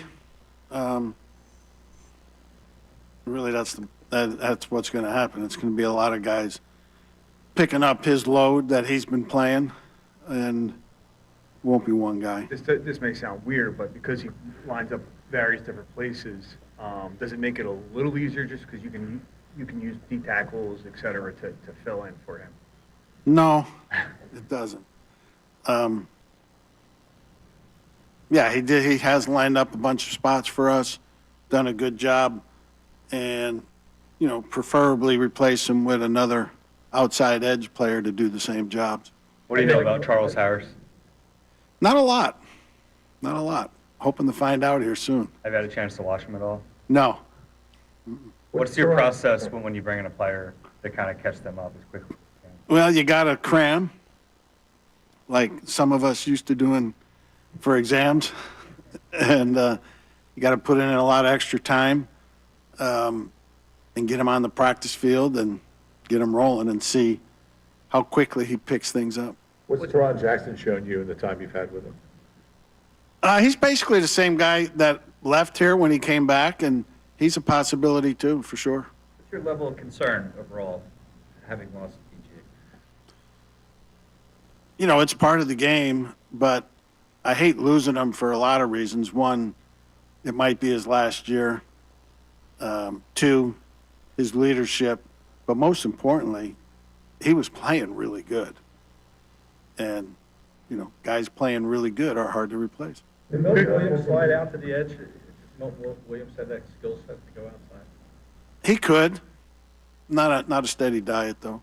You think Brandon's got another year? I do. He's got to he can't retire on incomplete year. Not yet, but I will. How has Lamar Jackson evolved throughout his career?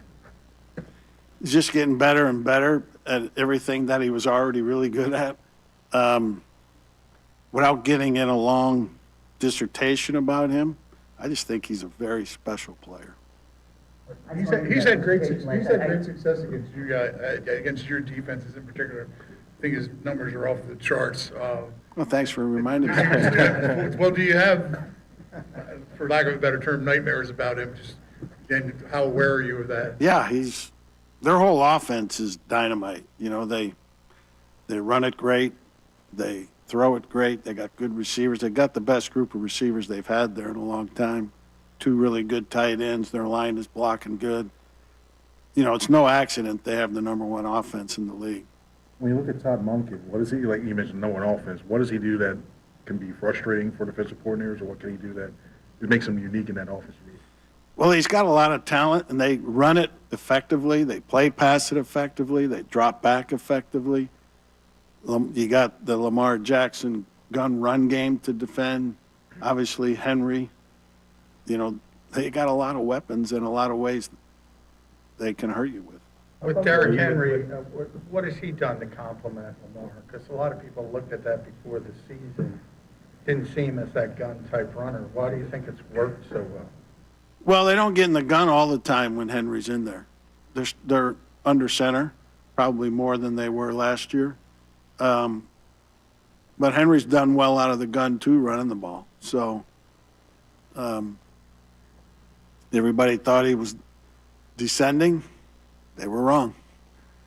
You've seen Zach Vaughn play versatile roles for you in this defense. Does Brandon's injury change anything with the way you would use Vaughn? Not really. I don't want to, weaken another position. If you can not make too many changes for one guy missing, that's better. Are you comfortable with Josh seeing an expanded workload, or do you worry that it could be too heavy to sweat? No, I see his workload pretty much staying the same that it's been. With Jay Alex, his is going to have to increase. Do you think he's ready for that? We'll find out. What have you seen from him behind the scenes, though, Felix? He's been getting better. He hurt his ankle 2 weeks ago against Washington. He wasn't fully healthy last week. I mean, he's healthy enough to play, but hopefully he'll be better this week because, we'll need him to step up. Having played a Lamar Jackson offense before, is there anything you can learn from that? I guess you saw him a couple years ago. They're just really good. He's really good. They have a more complete offense now than they've ever had, and they've always been good on offense since he's been there.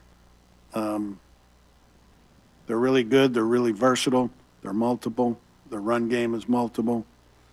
Play action game off of the run game is really good. They're good. Do you look forward to these kind of matchups where you're facing the best? And I'm sure you'd rather face the worst offense, but how much do you look forward to this matchup and seeing your guys and what they can do? Yeah, I'd rather play Swarthmore, but you look forward to it. But you look forward to it. It's a test. It's a challenge. You get all that. Rushing numbers are up across the league. Any theories on why that is? Well, I think I told you guys once, maybe I didn't, that my first 3 years in the NFL, 86, 87, 88, compared to the last 3 years in the NFL, 21, 22, and 23, passing has gone up 4.5%. The run game is always there.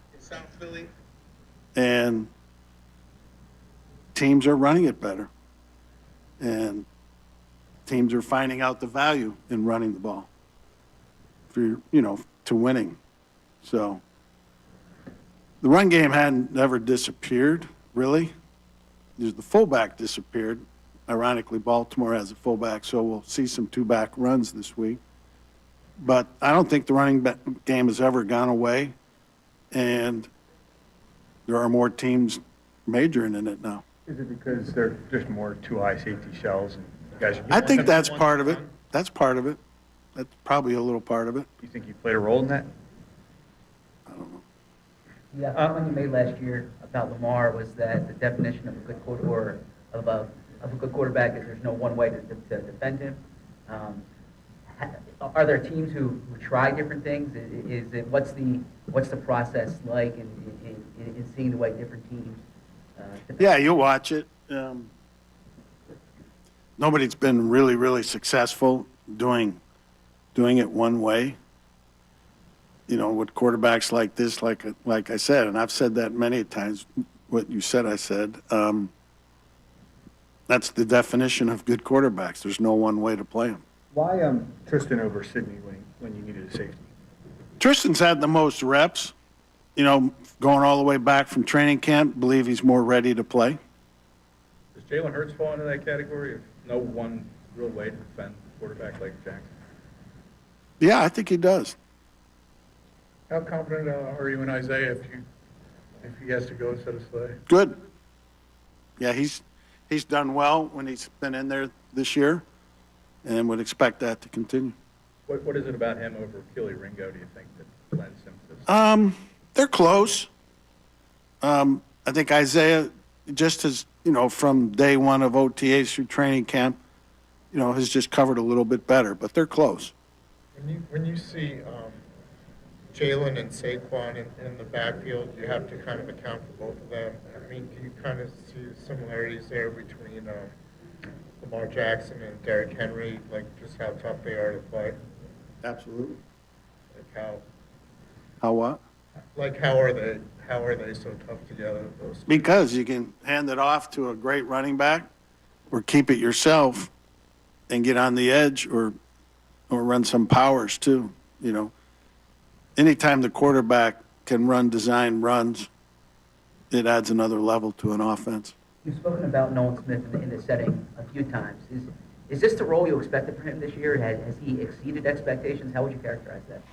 I didn't know what my expectations were because he really didn't play a lot last year. But I do think he's played well, and a credit to him that he's kept improving too. Can he play more snaps? Yeah, probably a little bit more, for sure. couple more? Would Jordan Davis be getting more snaps if you would move Milton to the outside? Possibly, yeah. I mean, he can organically get more snaps this week just because, there's probably a better chance we'll be playing some base defense this week. Did no one work inside like Brandon did? Probably not on a rare occasion. Jalen Carter was double teamed a bunch the other day. How do you feel like kind of others maybe benefited, especially Milton Williams, from the fact that he was drawing so much attention? Yeah. You answered your question. Milt was a benefit of that. And the sack that N'Kobe got at the end of the half, they slid it to Jalen, and he got the backs blocked. All right. Thanks, folks. All right. Happy Thanksgiving. Oh, happy Thanksgiving! He threw out to those crumb reporters. That was a nice gesture. Vic Fangio. A lot of positivity right now. That's why. Yes, They're not hitting them with hard questions. It's really interesting for like young kids out there, because the question towards the end was, do you see a similarity between Lamar and Derrick Henry and Jalen and Saquon? And he says, absolutely. You got to ask an open-ended question. You do. Yes. What similarities? And then he had to come back with a follow-up. Well, how? Yeah. Don't ask a question that could be answered. All right. Kellen Moore is now up, ladies and gentlemen, for your Philadelphia Eagles, the offensive coordinator. Kellen, traditionally the Ravens have a tough physical defense. Is that something that you see this year still on tape? No question. I think these guys are doing a nice job. I think, like any team, they're always making adjustments throughout the season. I think they've done some nice stuff, playing really good ball. They challenge you during your preparation, just all the things that they do. And so, it'll be a great challenge. What are the unique things that a Ravens defense does to stop their run, which has been kind of the way it's been under John for many years? Yeah, I think first and foremost, they're really sound. That you can tell they're all coordinated. They're all working together. They understand their assignments, gap sound, all that sort of stuff. Backers do an excellent job of fitting the run game. DNs do a great job setting the edges. I think it's all tied together really, really well. Strength versus strength with your running game against their run defense, at least on paper. So when you have a team that's struggling a little bit defending the pass, but you run it so well, how does that affect your thought process coming into the week? Yeah, obviously we prepare every week with the understand that we navigate games, depending on how the flow of it goes. And so certainly, we've been able to run the football successfully the last few weeks, and certainly we've leaned in that.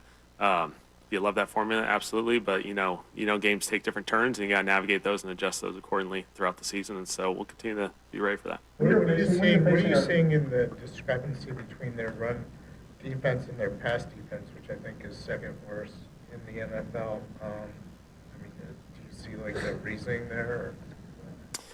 Yeah, certainly. I think when you watch it, I think there's big plays in both elements of it. I think obviously they've played some premier pass offenses the last few weeks. When you play Cincinnati twice, the last couple weeks, and you play some of those teams, and some teams fell behind a little bit earlier in the season, and so there's a lot of attempts being thrown from a pass game perspective. And so, I think this is a really, really good defense that does a variety of things, and they stress you. When you're facing a defense that is ranked so highly against the run, is there sometimes like an element that's not translatable because of the uniqueness that Jalen kind of brings to your run game? Certainly, we feel like we have some advantages associated with the run game. Certainly, there's a lot of confidence with it. By no means are we stubborn to that point, but we understand that it'll be a challenge, just like every week. There's challenges for every opponent that we face. These guys have done a really good job against the run game.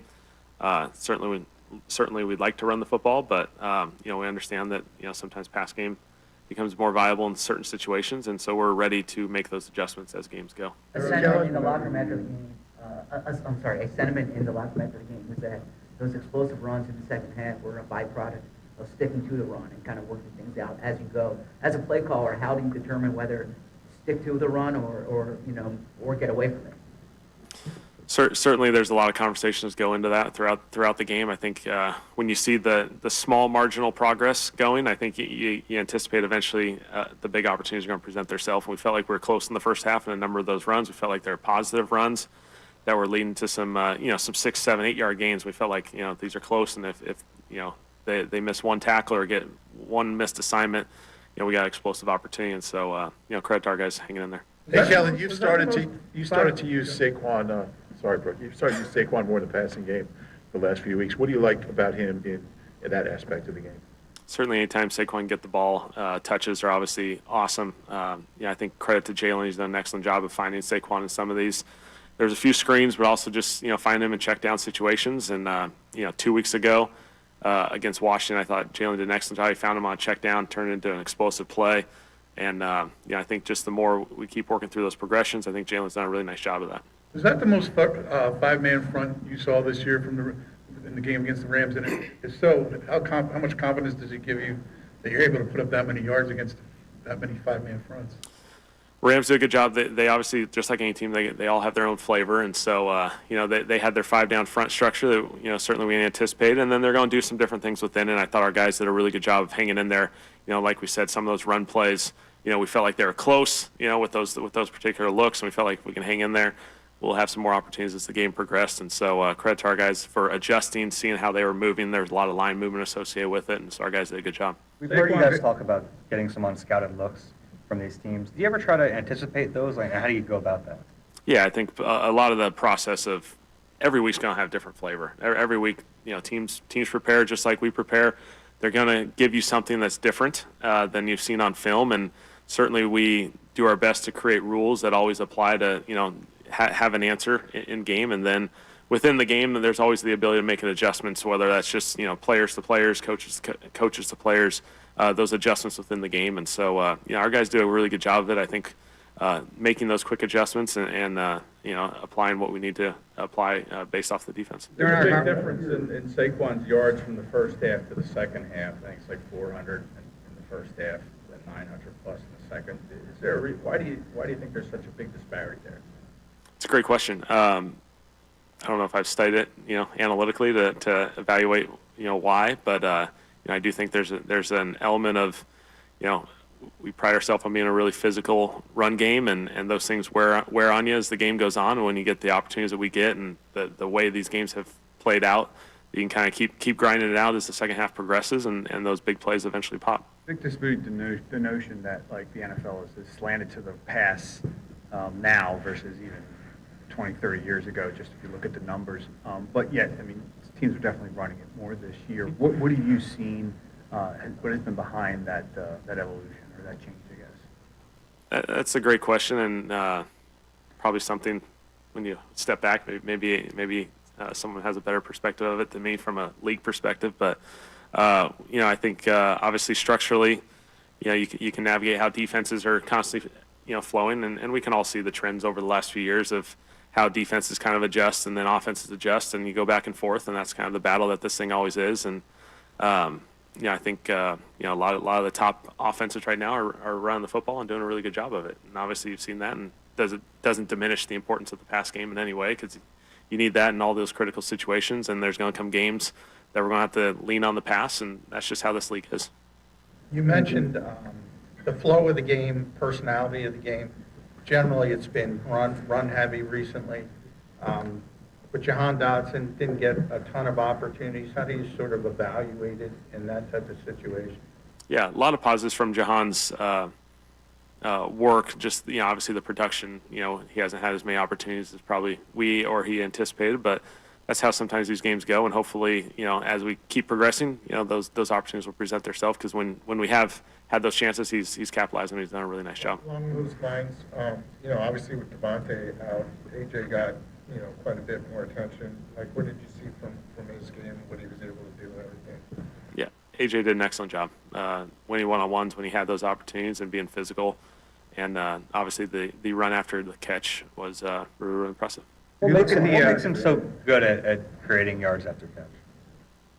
Probably just mentality. I think he's really physical with the football. He does an excellent job. I think he does a good job. Ball security still within that, and then other guys getting into the perimeter blocking. A big emphasis of ours of guys getting downfield and getting that extra block, because he breaks that tackle, and now you get to the safety, and now we're getting even more. And so guys are all involved in it. The Ravens stay in nickel and dime. Whenever you're creating run plays, like what is the intention to, or how much can you tell whether it could turn into an explosive run? How much is that just Saquon or sticking to the run? I mean, run designs. I mean, obviously, we're trying to block as many guys. There's only 10. Someone's going to be unblocked at some point. So we're trying to design plays, obviously, to give ourselves the most success. Obviously, some runs are dirty runs that we anticipate being grinded out runs, and some are maybe a little bit more of the explosive opportunities. But I think our guys do an excellent job. I think the beauty and the big importance of the run game is just that it takes everyone. It takes Jalen being a run threat and his ability to do the play action game. It takes the receivers in the perimeter blocking, Covey, AJ, explosive blocks that created those big long touchdowns. And so, when we go through the run game, it's really about everyone. And then obviously we know once Saquon gets out in space what he can do. And so, obviously it takes everyone. The Ravens don't stay in base a lot. In fact, I think they use as much nickel and dime as any defense. Yet they're still great at stopping the run. How is that? Yeah, I think again, it's a very sound defense. They're very gap sound. Their base numbers have maybe trickled up a little bit as of late, but seasons take ebbs and flows, and so I think this defense just does a really good job working together. You don't see people misaligned, screwed up in the run game. They're very sound. The backers, I think, do an excellent job fitting the gaps so you don't get to the second level. It's good, and then the safeties come in and fill. Is yards after the catch a function of play design? Great question. I think obviously we're trying to create one-on-one opportunities, and when you create one-on-one opportunities, and we have the guys that we feel like can make plays beyond that, that's where the beauty is. And like we were saying, we really emphasize the component that it takes everyone, and those guys that turn around and flip and find is a term we use a lot. That they can go find a DB, find a safety, because when we break a tackle, now we got big plays. By the line, you mean they catch the ball with the back to defense and then turn? Is that what you're? All the other receivers, you run a route and you're looking for the ball to be thrown your way, and when it doesn't get thrown your way, you flip and find the DB so you can go block. When you've got a player as productive as Saquon, do you get even more anticipating of the team sending you a look you haven't seen before? How do you prepare for that? Just like any season, obviously, we're going to get a lot of different looks. We're going to get a lot of structures. I think certainly the last few weeks are good examples of teams are going to have their flavor, and that's what the NFL is. I don't think it's saying anything new or unique per se to us. Obviously, they're going to do what they feel like can stop the run in some of those situations and make it challenging for us, and that's the back and forth battle of the NFL. Last one here, Tim. The run game coordinator aspect of Jeff Stoutland's role. What stands out about that? What makes him so effective in that role? Yeah, Stout just does an excellent job of the preparation aspect. He's obviously one of the best in the league as far as preparing us and putting ourselves in a situation that come Monday and Tuesday as we're all teaming up on this thing. It's a really fun collaborative effort, and Stout does an excellent job of tying it all together. And Jason's a part of it, TJ's a part of it, Jamal. Everyone on our staff, and I think that's the cool part of it is that everyone kind of works on it, and then we work on it together collectively to make sure it's all tied together and it complements the pass game and everyone's coordinated. All right, thanks, Ed. Okay. Thanks, Kellen. I literally almost fell asleep there. Not really. His tone is like something that you play at night. Like green noise or something. Yeah, and he replaced. Obviously, today with certainly. Everything was certainly. Yeah, certainly. he says some most generic stuff. But listen, we have to air it because I thought there would be a specific. He doesn't get specific about anything. No, it's all just coaches speak. And they tried. Look, they tried to ask the questions about what we are talking about is, look, the Ravens are good against the run. They're not good against the pass. What's the plan? Mm-hmm. Well, certainly, we prepare every week. Yeah. I just got to get some coffee. Let's take a break. On the other side, we'll go News at Noon, and then we'll continue with our Wednesday show, which includes general knowledge, includes a turkey, includes a 4-pack of tickets for Yuletide Liberty Hill. We got a lot of fun left on this program right here at the Mike Missanelli program on 97.5 The Fanatic. Fanatic Sports Update. And with Dynamic Duos, I'm Ray Dunn. This update is brought to you by Groundworks, your expert for basement waterproofing and foundation repair since 1997. Book your free inspection at Groundworks.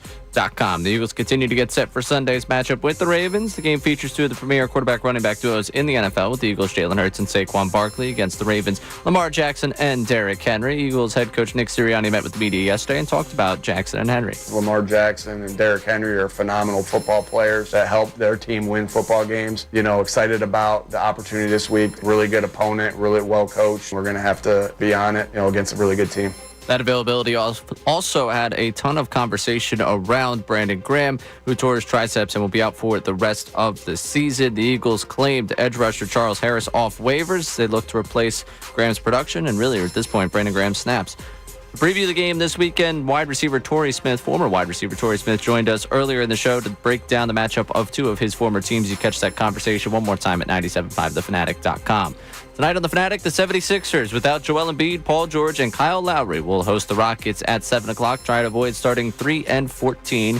You can listen to the game again right here on 97.5 The Fanatic. And tonight in WMR, the Flyers back in action in Nashville, playing the Predators at 8 o'clock. This update's also brought to you by Wendy's new Salted Caramel Frosty. Wendy's new Salted Caramel Frosty is the only treat you'll want this season. The iconic Frosty with salted caramel twist. Gotta be Wendy's. Limited time only at participating Wendy's, naturally flavored. I'm Ray Donovan, the home of the 76ers and the Flyers. 97.5 The Fanatic.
Mike Missanelli Show. Oh, here comes the big bang. Go ahead. There's Bill Colarulo skating with rollerblades. Oh, yeah, this would be good. Weaving around the track. Skating backwards. Going backwards, in and out of young ladies. Hey, my name's Bill. Hold on. I eat health bars. I have protein shakes. YouTube slightly delayed, so I just saw you give it the bang. That was good. All right. It is time, ladies and gentlemen, for the news at noon. There's a whole lot going on in this world. It's time to catch up. Here's the news at noon. 97.5 The Fanatic and 97.5thefanatic.com. And, of course, the news at noon features the crack shot reporting of our own little Jimmy Olsen. Ray Dunn. All right. Go ahead, Jimmy. Let's start out down in Dallas. Jerry Jones did his weekly hit this in Dallas with 105.3. And they asked him, would it be crazy to think about a Mike McCarthy extension after this season? Jerry Jones' response might make a lot of you happy. Well, I don't think that's crazy at all. This season, we could be talking about an extension for Mike McCarthy? Well, I don't think that's crazy at all. That's not crazy. And listen, Mike McCarthy is an outstanding coach. I was listening to the game last night, watching it, and Aikman was talking about it, and he's reiterated that several times publicly. This Super Bowl winning coach. And Mike McCarthy has been there, done that. He's got great ideas. Now, I think we have to point out, over the last 4 seasons, 64.5% winning percentage, won 40 games in that time. It's only a tough couple of games that they're having down there in Dallas. They probably should stick with Mike McCarthy, give him that contract extension. Yeah, that'd be a good thing for Eagles fans if they gave him an extension. He's won one playoff game in 8 years. He's not giving any damn extension. He's just he's fiddle-faddling with people. He just doesn't want to have the heat on him and the questions every day. You didn't give him a ringing endorsement. That's all that is. Yeah, there's no way. I don't know. 3 straight seasons with 12 wins. That's as good as Sirianni, isn't it? It's better, isn't it? Better? You have an over 600 winning percentage in the regular season. I think that's justification for a long stay with an organization. Oh, wow. Well, if you're trying to compare Mike McCarthy to Nick Sirianni in recent seasons, Sirianni went to a Super Bowl 2 years ago. McCarthy has won one playoff game since 2016. So relax. Yeah, he's dealt with some changes in coordinators. You got to understand that. I mean, there's a challenge of personnel. See what Ray's doing here to you, Bill? Are you really going to take a shot at Sirianni today? I'm not. I'm pointing out some facts. I'm just putting out the argument for McCarthy to keep his job. I think it's a very sound argument. If you are finding that it sounds like the argument for Sirianni to keep his job, that's you putting your own context on it. I don't really appreciate that. How tricky he is with words, this young lad. Well, listen. He's coming at the back door, the side door, behind your head. Boom. Yeah, but they went 3 straight seasons with 12 wins, but they only won one playoff game during that time. And now he's followed it up with what's going to be a losing season.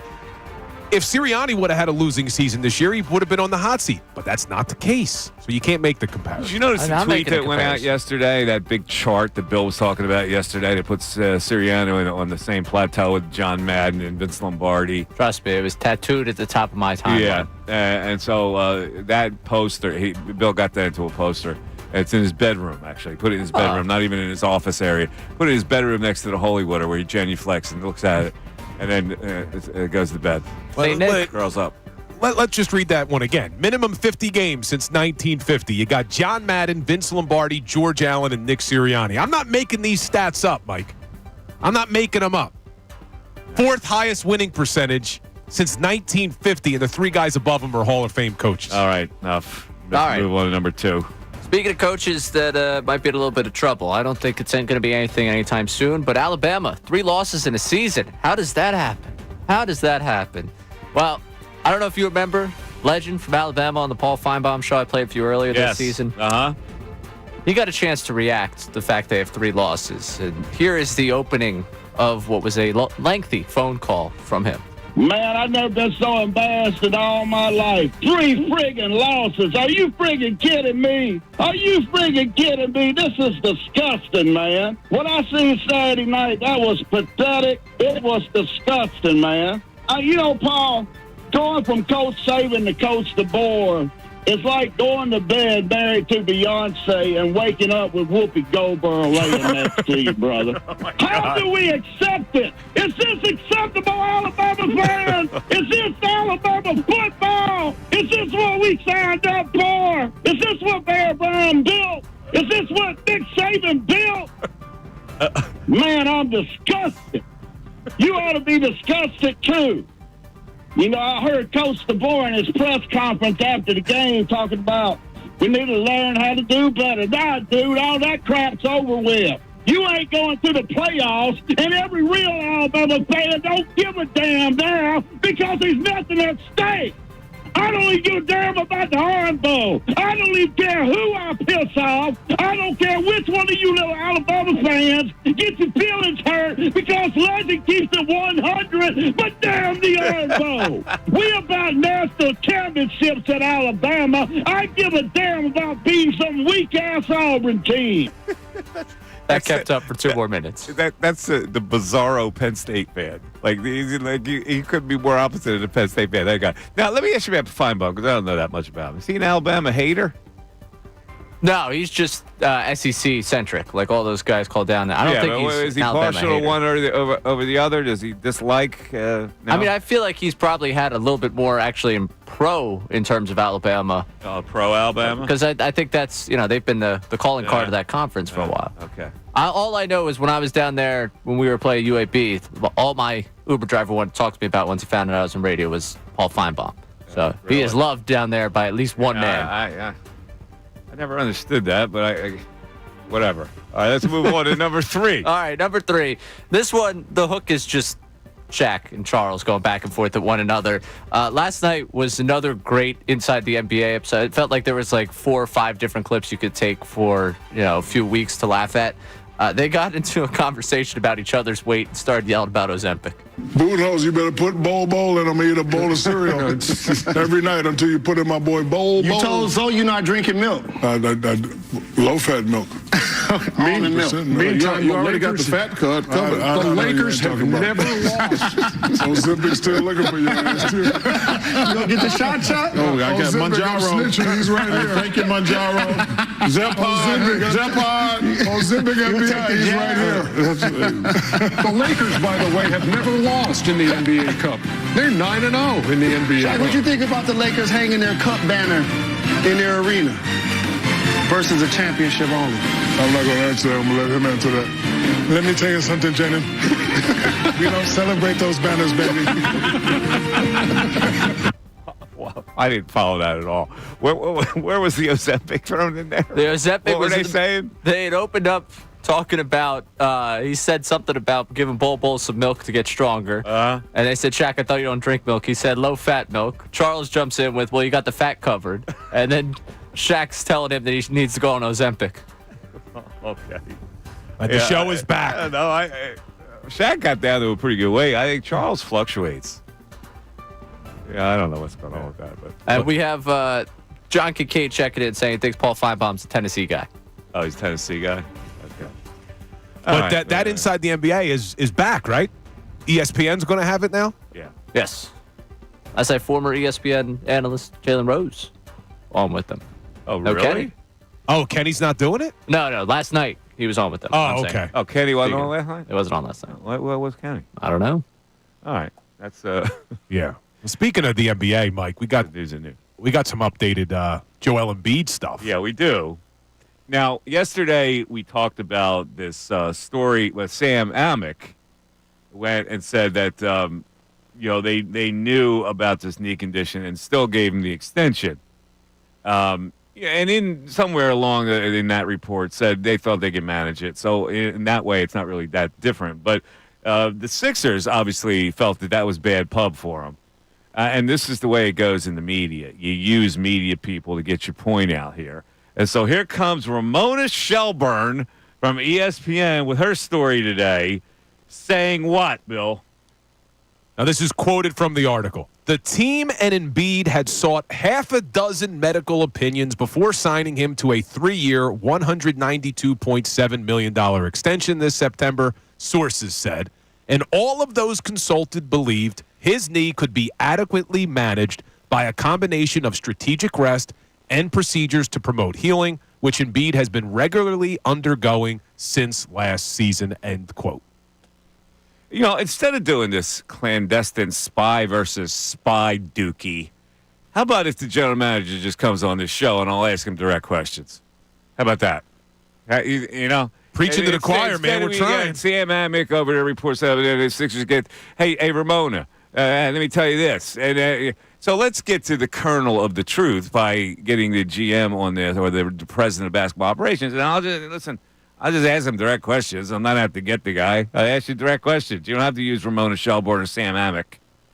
See, here's my question here, and I think you know the answer. It's kind of a rhetorical question.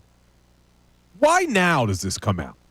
The extensions news was September, and we didn't hear anything about all of these medical opinions, a half a dozen, 6 medical opinions on the knee. We didn't hear a word about it.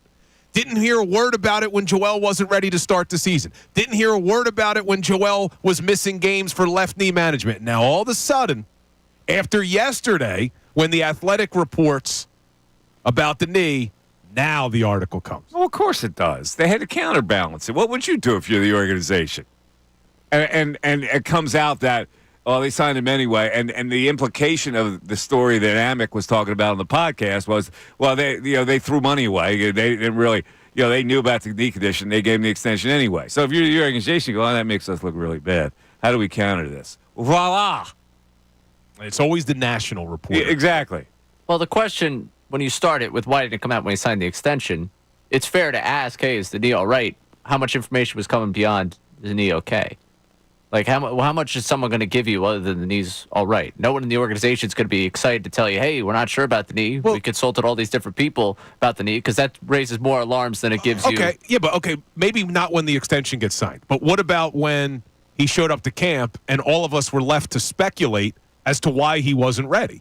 And he must be out of shape. No one said anything about, no. We talked to 6 doctors who told us this is what we need to do. That wasn't reported.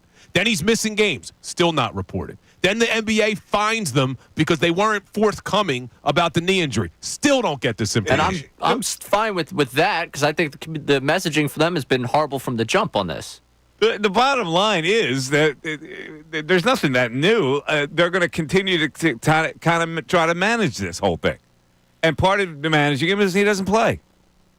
And that's what ticks me off more than anything. Because it's like you have just forgotten about everybody that supports this franchise and playing by your rules only. And convincing people, hang in there with us because this is all for the greater good. And now tonight, down at the Wells Fargo Center, you got the Houston Rockets coming to town. No Joel, no Paul George, right? They've already been ruled out. I'm surprised. Mike and I were looking at the money line for tonight. I'm surprised it's not higher than what it was. Oh, it's -2, 10? It's pretty high. -220 now. Looks like it's going up. -220. I can't. Any chance to win tonight? I guess Maxey and McCain could go off. 5.5. The number tells you that maybe they have a chance to win. I'm not buying it. Houston's a pretty good team. They're kind of on a roll, right? Well, they won. They're coming off a loss in Milwaukee by a point in Milwaukee, but they had won 3 of their last 4 before that game. And they're pretty good. All right, let's go back to the phones. We got Joe in South Jersey. Joe, you're on 97.5 The Fanatic. Hey, Mike. Wow, you guys really set the stage for what I was going to call about. I don't care about that. You know why? Because we're radio professionals, and we saw you wanted to talk about the Sixers. So we strategically weaved into Sixer chat. Excellent job. Look, I'm at the point, I don't care. Like Bill was saying it yesterday. I don't care anymore. Like, it's just whatever. Wake me up if you maybe get to 5 games to 500. Like, maybe then I'll pay attention. But other than that, I don't care. They should adopt the motto the Eagles had. No one likes us. We don't care. They don't care about us. I hope that stadium doesn't get built. Screw that franchise. And that nerd, Josh Harris. Now that's not nice. It's not calling names. I just point out that he seems to be really happy eating popcorn at courtside when his team stinks. He's the type of dude that flexes in the mirror and then hangs his head and realizes his bank check. Whatever, it doesn't matter. Like, he's just a goof. But, like, he's not the problem. I don't know. I don't care. Like, I was going to go to the game tonight. The Sixers Junior Kids Club has a thing beforehand. And I was just like, you know what? I'd rather my kid go to basketball practice than go down there for that. We're going to do something else before his basketball practice. He'll have basketball practice tonight. And we're just going to move on. I'm not spending the money to go down there to see this. I hear you, man. You sound down. All right, here's your general knowledge question. Again, we're playing for the Yuletide Liberty Hill tickets. This is Tom Hanks movies. Was Tom Hanks in the movie Joe versus the Volcano? Yeah, where they all drank orange soda. Oh, that is correct. And he was in there with that Meg Ryan, I believe, in that movie. The Brain Cloud, right? Yeah. All right, hold on a second. I've never seen that movie. It's horrendous. Yeah, I knew he was in it. It might be one of the worst 5 movies ever. Well, you're not a fan of Tom Hanks. Yeah, I'm not. I didn't say I wasn't a fan of him. You said that before. I said he wasn't among the upper echelons of the De Niros of the world. And now people got all in a tizzy about that. He doesn't have the range that those other kind of actors will. That doesn't mean he's not good in his little genre. In 3 straight years, he played a gay man in Philadelphia. Good movie. That was one of his great performances. He played a mentally challenged man in Forrest Gump. That was not a great performance. That was a silly accent. And then he played an astronaut. 3 straight years. Yeah, he had 2 great performances. Castaway was another great performance. Oh, come on. Dude, it's just him in the movie the entire time. Yeah, it's him in a volleyball. The most impressive pieces of work he did with Philadelphia and Saving Private Ryan. Dude, he's had a lot of impressive roles. Give me one. I just gave you one, Castaway. That's not an impressive role. That was an okay role. He's on screen alone with a volleyball. All right. What else? You want to talk about Road to Perdition, where he was a hitman? Tom Hanks. I didn't love that. Tom Hanks is a hitman. I didn't love Road to Perdition. What else we got from him? I don't want to ruin the category. The category we're gonna stomp all We're over. going to destroy it. Stop. Yeah, so I'll stop. All right, Ray. Was Tom Hanks in the movie American Beauty? Good movie. No. That's correct. That is correct. He was not in American Beauty. Kevin Spacey was in American Beauty. Yeah, Ray's up 3-2. When you said good movie, I felt like that kind of gave it away. Yeah, because he didn't think he's a good actor. I didn't say he wasn't a good actor. He has his wheelhouse. When he steps outside his wheelhouse, it's silly. Mike, I just gave you like 4 different movies where he's a different role. Come on, Castaway. Oh, it was an okay movie. Was it a great movie? Well done! I can do that. 610-632. I can do Gump too. No, you can't. You can't do Gump. You do some silly accent. You act dummy. I don't want to give away. Dummy. I don't want to give away the category, but there are other movies that he was very good There's nothing he's been good in. I mean, he's been okay in movies. You want me to give one away? He's a Sleepless in Seattle movie type of guy. That's what he is. The Green Mile. He was all right in Green Mile. Phenomenal movie. It wasn't great. It was a good movie. He wasn't that great in it. Michael Carter Clark was better, or whatever his name is. Why do you hate Tom Hanks? I don't hate him, but I think we need to dive deep into this. People go crazy that he's like this. He's an okay actor. He's not the De Niro-esque actor. Mike Missanelli Show, back after this. Fanatic Sports Update. Out of the Dynamic Duos, I'm Ray Dunn. This update is brought to you by the New Jersey Division of Highway Traffic Safety. Did you know that driving under the influence of marijuana is illegal? Drive high, get a DUI. A message from the New Jersey Division of Highway Traffic Safety. The Eagles continue to get set for Sunday's matchup with the Ravens. Game features 2 of the premier quarterback running back duos in the NFL, with the Eagles' Jalen Hurts and Saquon Barkley, and the Ravens' Lamar Jackson and Derrick Henry. Eagles head coach Nick Sirianni met with the media yesterday and talked about Jackson and Henry's ability. Lamar Jackson and Derrick Henry are phenomenal football players that help their team win football games. Excited about the opportunity this week. Really good opponent, really well coached. We're going to have to be on it, against a really good team. Another part of that availability, and a lot of the conversation, that availability had to deal with Brandon Graham, who is out for the rest of the season due to torn triceps. The Eagles trying to add some depth to their edge rusher room. claimed Charles Harris off of waivers as they look to just try and fill some of the snaps that were really productively filled by Brandon Graham this season. Help preview the game this weekend between the Ravens and Eagles. Former wide receiver Torrey Smith joined us earlier in the show. You catch that conversation one more time on 97.5thefanatic.com. The 76ers, without Joel Embiid, Paul George, and Kyle Lowry, will host the Rockets tonight at 7. You can hear the game right here on 97.5 The Fanatic. And the Flyers are back in action tonight in Nashville, playing the Predators at 8 o'clock. You can hear the game on WMMR. I'm Ray Dunn, the home of the 76ers and the Flyers. 97.5 The Fanatic and 97.5thefanatic.com.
has been holding court. Because if the Ravens do one thing well, it's they stop the run to counterbalance what the other team does. When you formulate a game plan, you go, okay, well, they do this really well.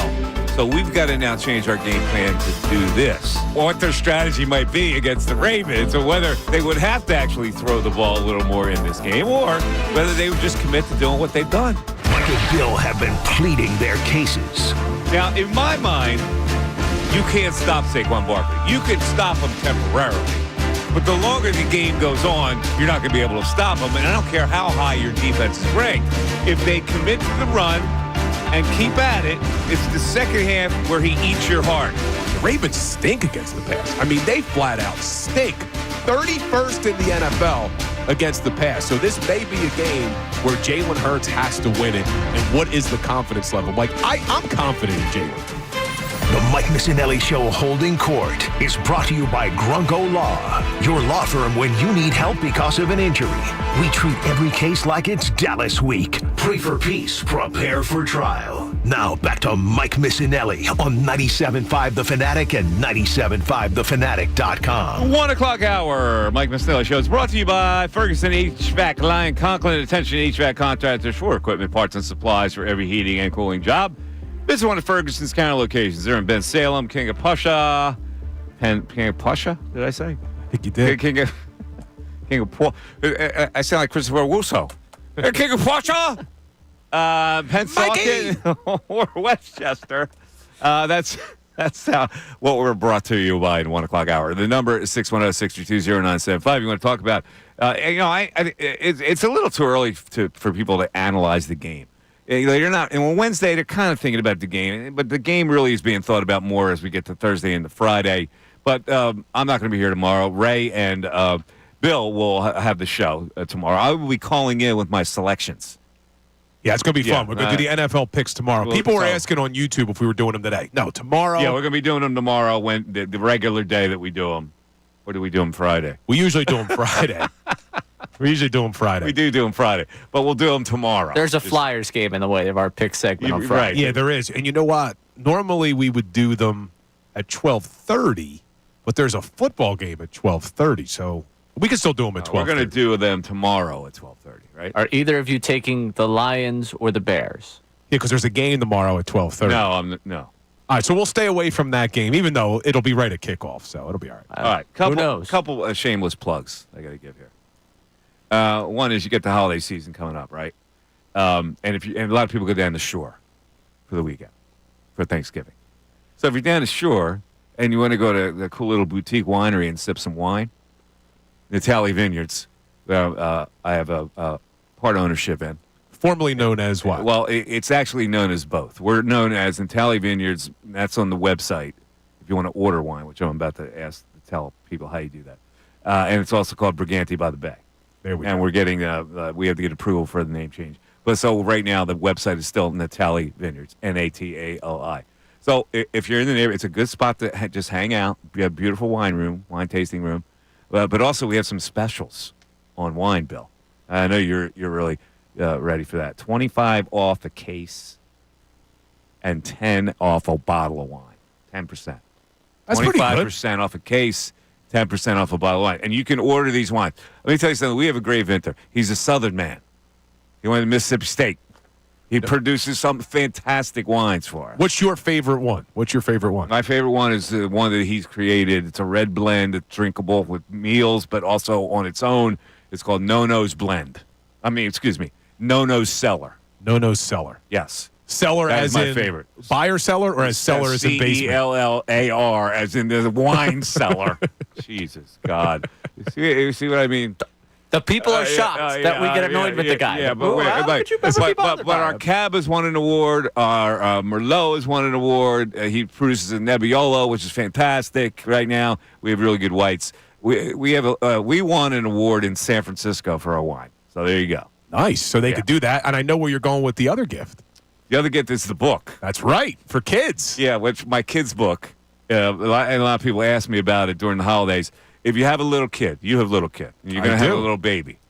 So I'm going to bring a book in, an autograph to you. I don't even know what you're having. Little girl. Are you having a little girl? You have the name picked out? Bianca. Oh, if you have Bianca picked out, I will have my dog sign a copy of the book. Look at that. With her paw. That's I how love she it. does it. You know what? Maybe I'll wrap it, give it to my wife as a present. Yeah, if you just start learning to read, it's a good book for kids to start learning to read, or parents can read the book to somebody younger. But it's called The Adventures of Shima the Shiba, and you can get it on Amazon. Love it.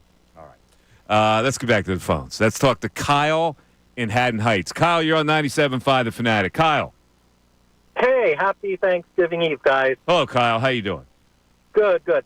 So I was just thinking, I was doing some driving, and I'm very thankful for how the Eagles are doing. And I think if they either win against the Ravens or if it's a loss, which we hope not, but it's really close, I think the team should start thinking about giving Sirianni an extension. I know it's a little contentious, but, you know, for continuity purposes and the way everything is clicking, that is my opinion. What do you think? Might not be a bad idea. What is his contract status now, Bill? I think this is the final year of his deal, if I'm not This is the mistaken. final year of his deal? Through the end of next year, I believe. Oh, is there one more year? Yeah, one more year. Let me look that up. I would think that if this season ends, like if they don't lose in the first round, they'll probably bump him.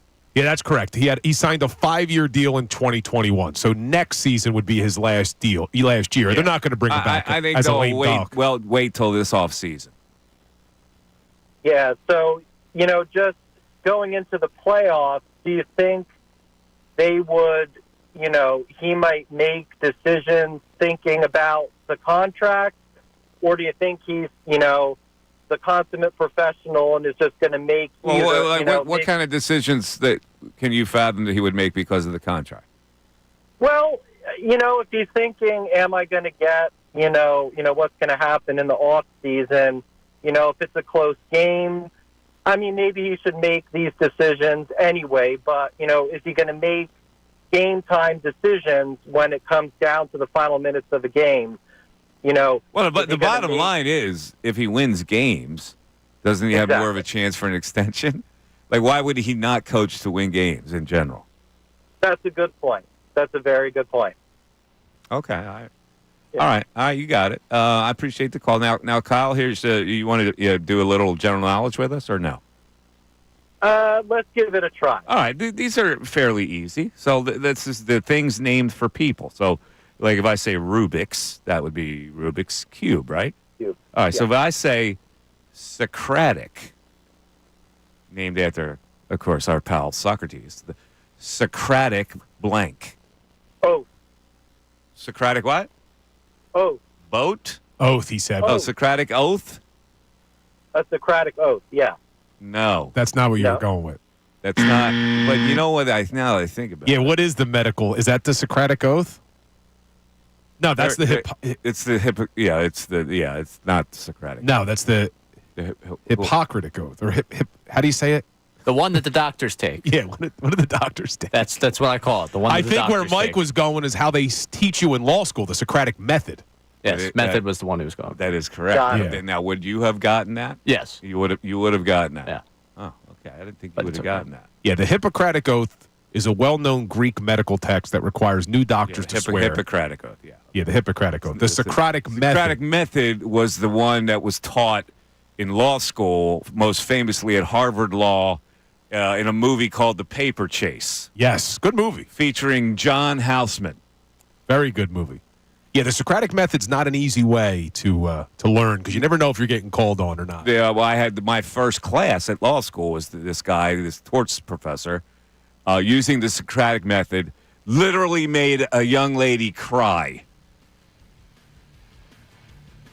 And not the way Ray Dunn makes ladies cry after he breaks up with them. He just badgered her with question after question after question after question after question to the point where she broke down. And I went, well, this law school thing might be a little difficult for me. Yeah. Because I'll stand up and go, yeah, I'll fight you. Yeah. Hold on, Mike. When we get back, he's talking about breaking down. Ben Simmons. We were talking about Ramona Shelburne, what's in that article about Joel's knee. Yeah. There's an interesting tidbit in there about Ben Simmons. We'll talk about that coming up. Oh, all right. 610-632-0975. Back after this. Philadelphia Flyers hockey.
I forgot to mention one thing about our wines at Tally Vineyards. We are being carried by a new Santucci's pizza joint that's opening in Cherry Hill. Yes, it's right next to my golf club. There you go. All right, so they will be carrying our wines. Interesting. There. Yes. So right next door to that Santucci's, too, is a really good deli, the Kibitz Room. Oh, really? So there's a lot of good spots right that there. Santucci's has not opened yet, right? I don't believe so. I saw it under construction maybe a month ago. So, it's a couple of fellas that are opening that in Cherry Hill, and they will be carrying our wine. So if you get the pizza there, you'll be able to get our wines. That's a nice pairing right there. It is. And our wines are also available at Bayshore Restaurant, Ocean View, if you're out that way. They're off of Route 9. So we're putting our wines in various eateries. So I've never had your wine yet. So maybe what we need to do... I will bring you in some bottles for Christmas. Well, I appreciate that. And I was going to say we should golf at the club, and then we could go to Santucci's after. Good. That's good. We're going to golf when we golf in December. Well, you'll golf no matter what. It's got to be over 50 for me. Yeah. But, we'll talk about that. All but let's this tidbit, Mike, I just told you during the break, and you think that this is outrageous. Yes. Go ahead. Yeah, lay it on people since it's a Sixers topic. So go right ahead. So Ramona Shelburne, in her article, says this. Ben Simmons even reached out to Joel Embiid and others last summer, league sources said, hoping to mend fences. Could they ever try to figure it out together again? One source called it unlikely, but stranger things have happened, especially with the Sixers. Is Ben Simmons coming back, Ray? The irony of this coming out on Thanksgiving Eve. The day where nationally people are going back to where they came from, running into that toxic ex and having that conversation. Ben Simmons is doing the same thing. Trying to just get back with a situation that's just not going to work for you. I can't believe it. I'm not even going to respond to that. You think there's zero chance? First of all, I think it's hogwash, A. B, he can't play anymore. Why on earth would you bring him back into this situation? He can't play. He's finished. Well, what Ramona says, Simmons, who's in the final year of his contract in Brooklyn, has shown he can still impact the game. Where does Ramona Shelburne have the guts to write that line? That he can impact the game? He stinks. Have you seen him play? Wait, she goes on to say, with his passing, length, and defense. He can't even defend anymore. Is she watching him at all? But in the second quarter of the game Friday, he also missed the rim on a layup in a clip that quickly went viral. Missed a layup. You got to be kidding me, Ramona. Oh, man. She's stirring the pot. Oh, good Lord. Or is this the Sixers' way of putting it out there? Be ready, because Ben's coming back. Yeah, Ben ain't coming back. He's number one on my turkey list, which includes the likes of Andrew Bynum, Ilya Brizgalov, Austin Hayes, Greg Jeffries, Rod Barajas, Nnamdi Asomugha, Byron Maxwell, Shaq Leonard, Danny frickin' Watkins, Jake Arrieta, DeMarco Murray, Matt Geiger, Stacey Andrews, and Markelle Fultz. Great names. That's a great list. That's a great list. Nnamdi, who was worse, Nnamdi or Byron Maxwell? I think I'm going to go with Nnamdi because he was thought of as being one of the best players in the NFL when he came here. And not only was he terrible on the field, he was eating lunch in his car at the Novacare. He was just too cerebral a man for football. He was an actor, wasn't he? But he was a really smart guy who went to Cal Berkeley and had no interest in football after a while. You think that's what it was? And then he married, what's her name? Yes, beautiful girl. What's her name again? Yeah, who did he marry, right? Come on. Oh, man, what is her name? He married Kerry Washington. Kerry Washington. Kerry Washington. Yeah, there it is. Yeah. Beautiful. Maxwell, on the other hand, was like Sam Bradford with those sleeves. Just looks like he couldn't play. You just look at him. Sammy Sleeves. Ryan in Northeast Philly joins us. What's up, Ryan? Great. You left Lance Parrish off that list. Yeah, but that goes too far back. I don't know if people would remember Lance Parrish. That was my first. He was the first free agent signing that Bill Giles really put money out for, and he was done. He had nothing. I was like 11. I was super excited. Yeah. And he stunk. Muscle guy like Bill. Completely lost his flexibility. Couldn't throw. Couldn't swing. Yeah. You keep building the muscles. Great mustache, though. Keep having health bars instead of cheesesteaks at noon. They do look good out there. I just saw somebody eating them. Yeah. Hey, Mike, I'm really loving this show. You guys got a great show. Thank you, buddy. I appreciate it. We're having fun. My second all-time favorite. Second. You and Cuz were my favorite. Well, thank you. I appreciate it. Yeah. That was my favorite. Thanks, Ryan. Appreciate it. I'm only kidding, brother. I'm only kidding. I get it.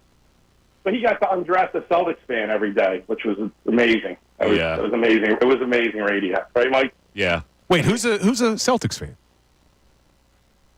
Who was a Celtics fan? Here? Yeah, who's he talking about that No. you got to undress a Celtics fan every day? I don't know who His you're old talking. neighborhood. When you guys were down the dial. Was there a Celtics fan over there? Eskin. Oh, he wasn't a Celtics fan, was he? Who knew who he was? He was I thought he started out as a Cowboy fan. I used to love when you beat him up every day. It was great. It was annoying. Yeah. Wait, so that was your favorite show? I thought you said him and he said it was Cuz. me and the Cuz was your favorite show. Yeah, but there was a crossover. Yeah, we used okay. to mock him. We used to mock I him. got We it. had a segment where we mocked his asinine takes on stuff. But anyway, go ahead, Ryan. Cuz would lead him down the alley, and then Mike would rough him up. Yeah. What do you want to say about the Sixers' new arena? Well, what do you think? I mean, I like it. I'm a big fan of it. I'm a proponent of it. I think it'll energize this town. I think we'll have something really unique. I love it. what do you think about our ridiculous city council that wants to get everybody a SEPTA pass with the season ticket holder? Well, listen, they have to do some things that'll convince people. So that's fine. Yeah, but they're giving like the richest guys in the city. They're giving season ticket holders free SEPTA passes. I don't have a problem with that. Yeah, I don't like it. I don't like it at all. I was listening. I got caught listening to the hearing on the way. On the way into work, because I got a ride into work from one of my moron friends, and he had the hearings on, and that was the genius idea of our city council. Well, yeah. And then I'll talk about that in a minute. Let me give you your general knowledge question, because we're up against it. This is NCAA basketball teams that don't have the state's name in their name. All right, so I'm going to give you a state, and you got to tell me which. All right, I'm going to give you New Jersey. You have to give me at least 2 schools that don't have the word Jersey in it or New Jersey. D1 or any D? Yes, D1. These are all D1. Okay, Rutgers. Okay. And who else? They got D1 and they got Monmouth. Monmouth and Rutgers, that is a correct answer. Good job. Thank you. All right, Ryan, hold on a second. But Seton Hall would have been another one, right? Seton Hall Princeton. is another one. Princeton, good. Princeton's another one. Keep going. Trenton, New Jersey. Lawrenceville, New Jersey. Wait, TCNJ's not a D1 school, right? No, that'd be the College of New Jersey. Lawrenceville, New Jersey, Ray. Lawrenceville, New Jersey. St. Lawrence? Nope. Ryder. Ryder. Bronx. I'm gonna have a couple people A upset team me. that was in the almost in the Final Four most recently, or did they get to the Final Four? They We're might talking have St. gone. Peters? St. Peters is correct, and one more. Wow, there's a lot in Jersey. Fairleigh Dickinson. That's right. Or That's right. Fairly Ridiculous from the movie Eddie and the Cruisers. Fairleigh Dickinson. They could cut that as a promo for New Jersey. Wow, There more you than go. you expected. That's right. All right, so we got a 3-3 tie. Oh, boy. Again, Going. we're coming down the home stretch. And Ray's owed a question. Ray, we'll stay in the same category, Ray. All right, Ray, let's go to South Carolina, and you have to give me at least 3. All right, let's go Clemson. That's 1. The Citadel. That's 2. And Wofford. That's 3. Whoa. That's right, baby. Wofford. College of Charleston? College of Charleston, Charleston Southern, Furman, Presbyterian, and Winthrop. The fact that Presbyterian wasn't one of the 3, that's on me. Well, I think Ray's only got 1 incorrect answer all day. Pretty good. It's 4-3 Ray, and there's a great gift today, so you want to get in on this. It is. Yeah, don't let me get a date night at the Yuletide Liberty Hill. Hill. It's a 4-pack of tickets for A date night? Liberty Hill. Who would you take, Ray? Well, we still got to figure that out if you get tickets. Got to take 3 young ladies to the Yuletide. It's a 4-pack. Be the next Connor Thomas. I want to make sure, too, you're not going out tonight. We got a show to do tomorrow. I know you're probably going out tonight. I'll see you tomorrow. My business, my business. I'm going to need Ray tomorrow. He's going to have to be a big part of the show. He's going to be all hungover You're after going a into night. that crazy college pre-Thanksgiving craziness? College? Is that where you're headed? Into that Will I be in everybody's home? Phoenixville Everybody's today? home from school type of thing. There's a good chance I'll be in Phoenixville. Oh, all right. Wandering around. I'm going to be doing the show alone tomorrow, I think. 610-632-0975. Back after this. Fanatic Sports Update. Battle of Dynamic Duos. I'm Ray Dunn. This update is brought to you by Groundworks, your expert for basement waterproofing and foundation repair since 1997. Book your free inspection at groundworks.com. The Eagles continue to get set for Sunday's matchup with the Ravens. The game features 2 of the premier quarterback-running back duos in the NFL, with the Eagles' Jalen Hurts and Saquon Barkley, and the Ravens' Lamar Jackson and Derrick Henry. Eagles head coach Nick Sirianni met with the media yesterday and talked about Jackson and Henry. Lamar Jackson and Derrick Henry are phenomenal football players that help their team win football games. You know, excited about the opportunity this week. Really good opponent, really well coached. We're going to have to be on it, against a really good team. Also, a part of that availability was the conversation around Brandon Graham being lost for the season due to torn triceps. The Eagles claimed edge rusher Charles Harris off of waivers to help add a little depth at that position. To help preview this game earlier, former wide receiver Torrey Smith joined us to talk about these 2 teams that he was once a part of and the matchup they have on Sunday. 76ers without Joel Embiid, Paul George, and Kyle Lowry will host the Rockets tonight at 7, trying to avoid start of season 3-14. You can listen to the game right here on 97.5 The Fanatic. And the Flyers are back in action tonight in Nashville, playing the Predators at 8 o'clock. You can hear the game, right? Or over on WMMR. This update's also brought to you by Ace Hardware Home Services. Got a leaky pipe, having issues with your heat at Ace Hardware Services. They're around the block with everything you need to fix it. They've got the pros to keep your home humming all year long. Ace Hardware Home Services. I'm Ray Dunn, the home of the 76ers and the Flyers. 97.5 The Fanatic and 97.5thefanatic.com.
Been a good show. Been a fun show. Appreciate everybody tuning in, listening, and if you're traveling to meet relatives in other cities, hopefully you're being careful out there driving, and have a great Thanksgiving, everybody. Thanksgiving is probably the best holiday.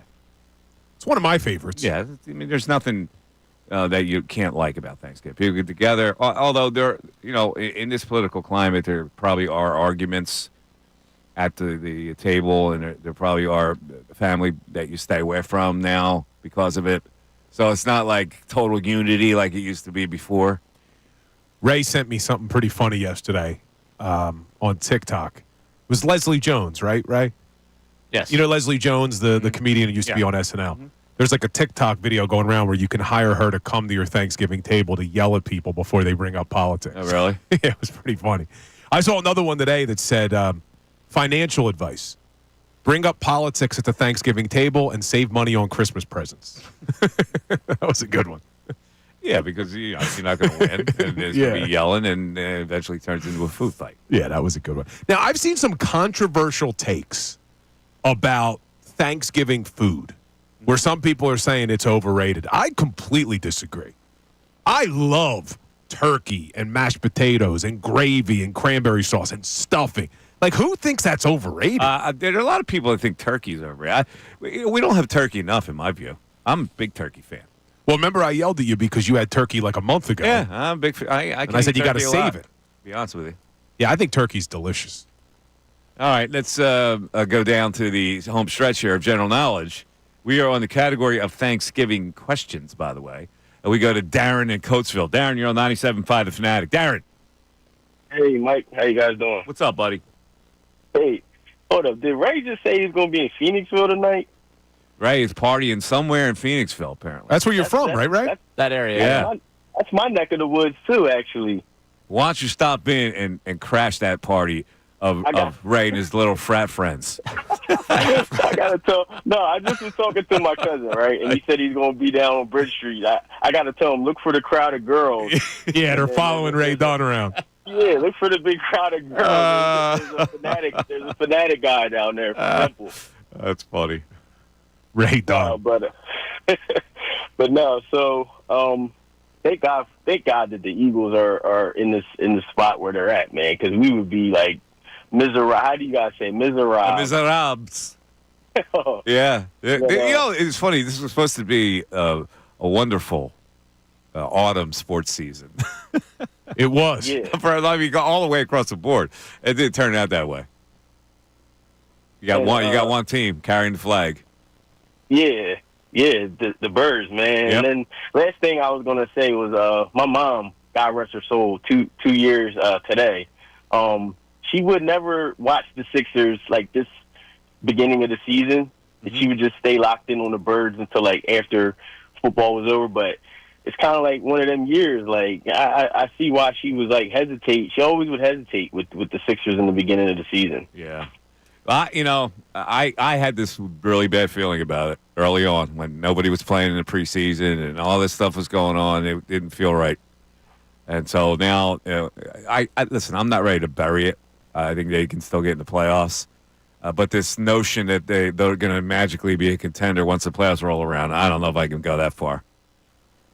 Oh, yeah, and speaking of which, Mike, you didn't catch Barkley at all last night? No, I missed him last night. I don't know what I was doing He said something. I don't know if Ray can pull it, but he said something about the Sixers. I feel like he said the Sixers are, like, out of the playoffs or something. He said he had, like, a hot take or something. Yeah, I heard he him might say have something. said that. We'll have to track that down. All right, Darren, you ready for your question? Thanksgiving Day question. You got some turkeys left down there? No, we just got one. The guy's coming to get it, hopefully. You only had yeah, one? Sorry, I man. thought you had, like, no, I just right. brought one in that I got. My grocery store people gave it to me. Well, I earned it. Well, you I can earned still it with win tickets to my 400 points. But you can win tickets to Yuletide Liberty Hill. You can win tickets. All right. So, what a female turkey is called a hen, Darren. What is a an adult male turkey called?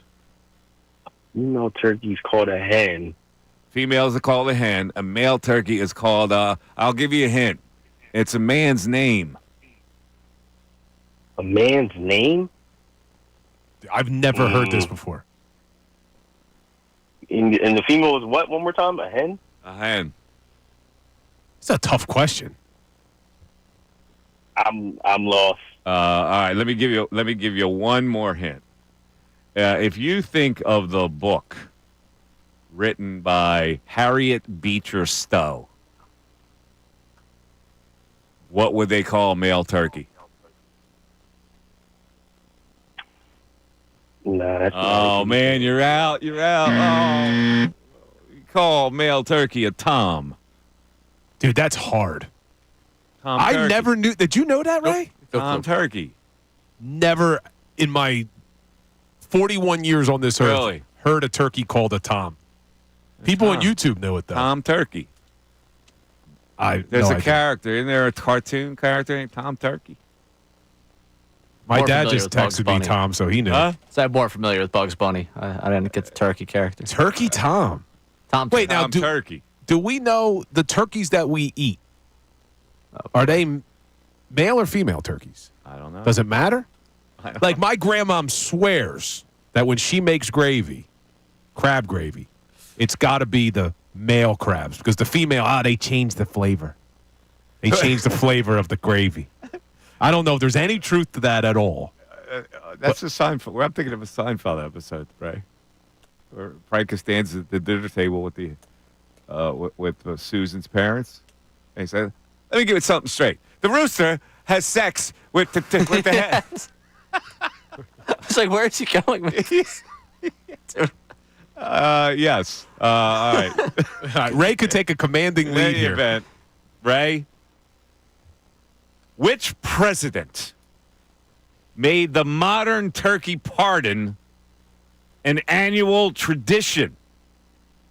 Which, did you say modern president in there? Which president made the turkey pardon an annual tradition? Which president first pardoned a turkey? I will go JFK. No, it was later than that. It was George H.W. Bush. Ah, wow. Never would have gotten that. Yeah, I wouldn't have gotten that either. By the way, you guys are lacking turkey knowledge here. This whole Tom thing, What about it? people are killing me in the YouTube That chat. you don't know the Tom Turkey? Saying, how did I ever get into law school? Yeah, because that's a question to get into law school is what do they call male turkeys? That's on the LSAT, That comes up. It comes up at the LSAT a lot and the Pennsylvania bar I exam. can't believe you never heard it like Tom Turkey. I mean, Ray, I'm not alone here, right? You haven't heard that No, before. no. Donald Duck, Bugs Bunny, never Tom Turkey. Tom Turkey. Tom Turkey is like, here he is. So you can look at him. Maybe you can call him up. It's like a cartoon Tom. He was named Tom Turkey. Yeah, Tom Turkey is a male turkey. And the term is used to indicate the turkey's size. Toms are generally larger than hens, have larger bones, and less edible meat. Well, there you go. There we go. Tom Turkey was actually Tom Turkey and his harmonica humdingers was the cartoon.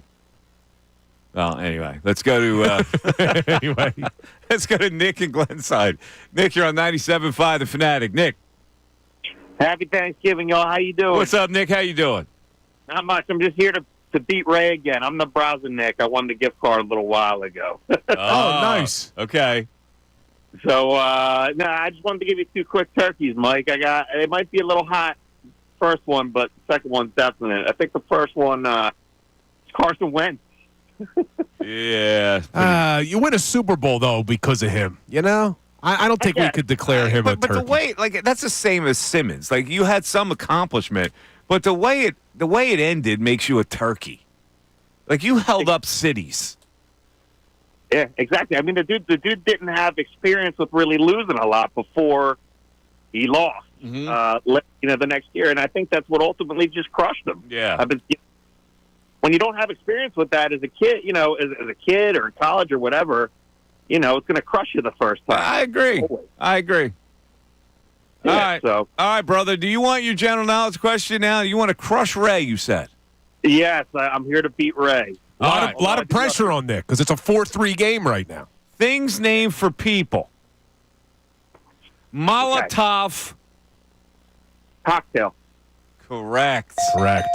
Molotov cocktail is correct. Hold on a second. One of my favorite movies, Bronx Tale. They have the Molotov cocktails at the end when Sonny rips Colangelo out of the car, saves his life. Man, what a movie. Mike doesn't think it's a great. It's all right. Ray? Fabergé blank.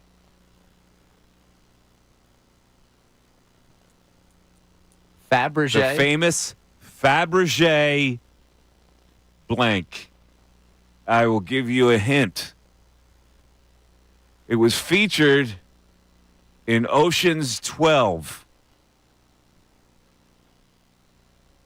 And I'm assuming I'm not going to be given a lifeline here. No, he can't, because this is for the game. Do you know this, Bill?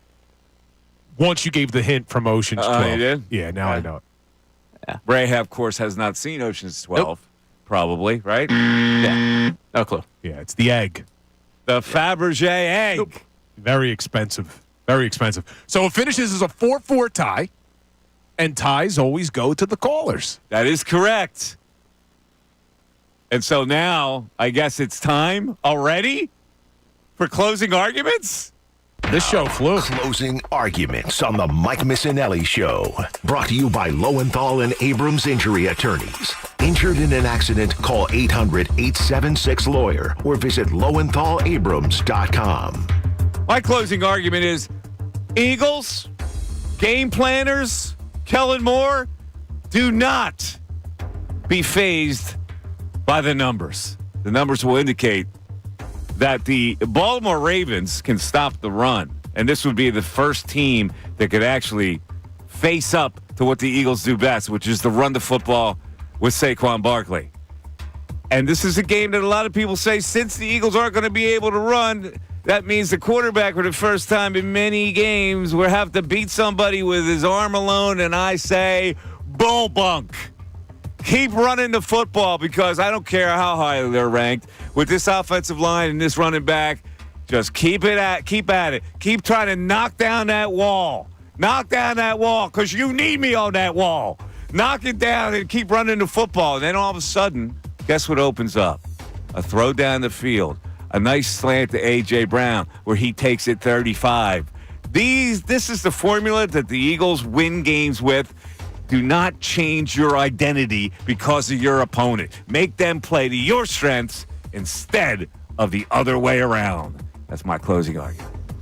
Well said, Michael. I'm going in a different direction for my closing argument. I'm going to finish this turkey conversation because there's a turkey in Philadelphia sports that we didn't talk about, and that's one Chip Kelly. The same Chip Kelly who decided to trade LaShawn McCoy straight up for Kiko Alonso, that decided to cut Deshaun Jackson, didn't get anything for him in his prime. The same Chip Kelly that said to his players that I'm more important than you, and it's the reason why Jeremy Maclin signed elsewhere. They lost so many players, and a lot of the guys on that list, the DeMarco Murrays, were brought in by Chip Kelly. So the biggest turkey for me in all of Philadelphia sports, because he came in here with all this praise and he turned out to be a dud. Chip Kelly, the biggest turkey I've ever seen. What do you think, Ray? You like the Chip Kelly as a turkey? Great answer. Great answer. Who are you talking to over there? Sean Rodman. Trying to get a winner for this contest we have. Oh, that's right. We got to get the winner. The winner's Joe. That's all it says. The winner's Joe. Yeah, we're trying to. Oh, I think it was Joe from South Jersey, wasn't it? It was Joe from South Jersey. We just got some guy named Joe who won. If your name's Joe, you're a winner. I think it was Joe. Yeah, it was Joe from South Jersey. Look at that memory. It was Joe from South Jersey. Now, speaking of Tom, following this show will be our old pal Tom Alvord. Now, while I was here first, Tom was around. I know Tom from when I was here before. He produced a couple of my shows. He is a class act, Tom Alvord. He really is. And he is moving on to greater heights. He is now has to worry about something that fuels us all.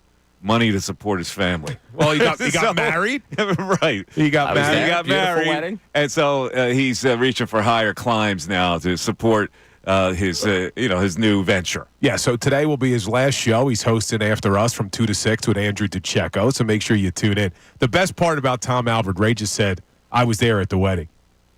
So Tom was questioned, why was Ray invited and not others here at the Fanatic? And instead of saying because Ray and I are friends, he goes, well, he was single. I didn't have to pay for a guest. Didn't have to worry about +1 was actually the phrasing. It was actually more insulting. Yeah, it was the only reason Connor Ray and I got got invited. the invitations because we didn't have +1s. Ray's like, no, not that we're good friends, because I didn't have a +1. Great time. Anyway, stay tuned. Tom Albert's last show right here at 97.5 The Fanatic. Give him a good show. Give him a good send-off. Wish him well. He'll give you a good show. I know that. He's going to go out in a blaze of glory.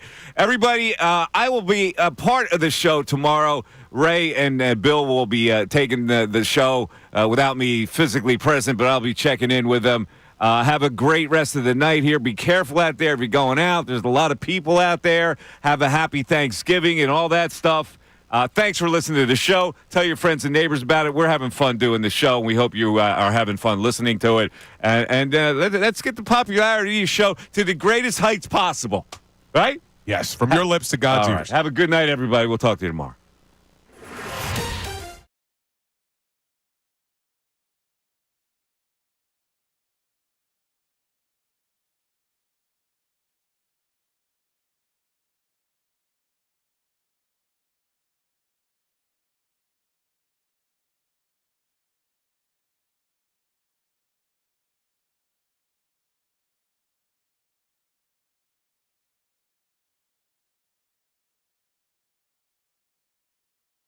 Wide receiver Torrey Smith joined us earlier in the show to talk about the game. You can catch that conversation one more time.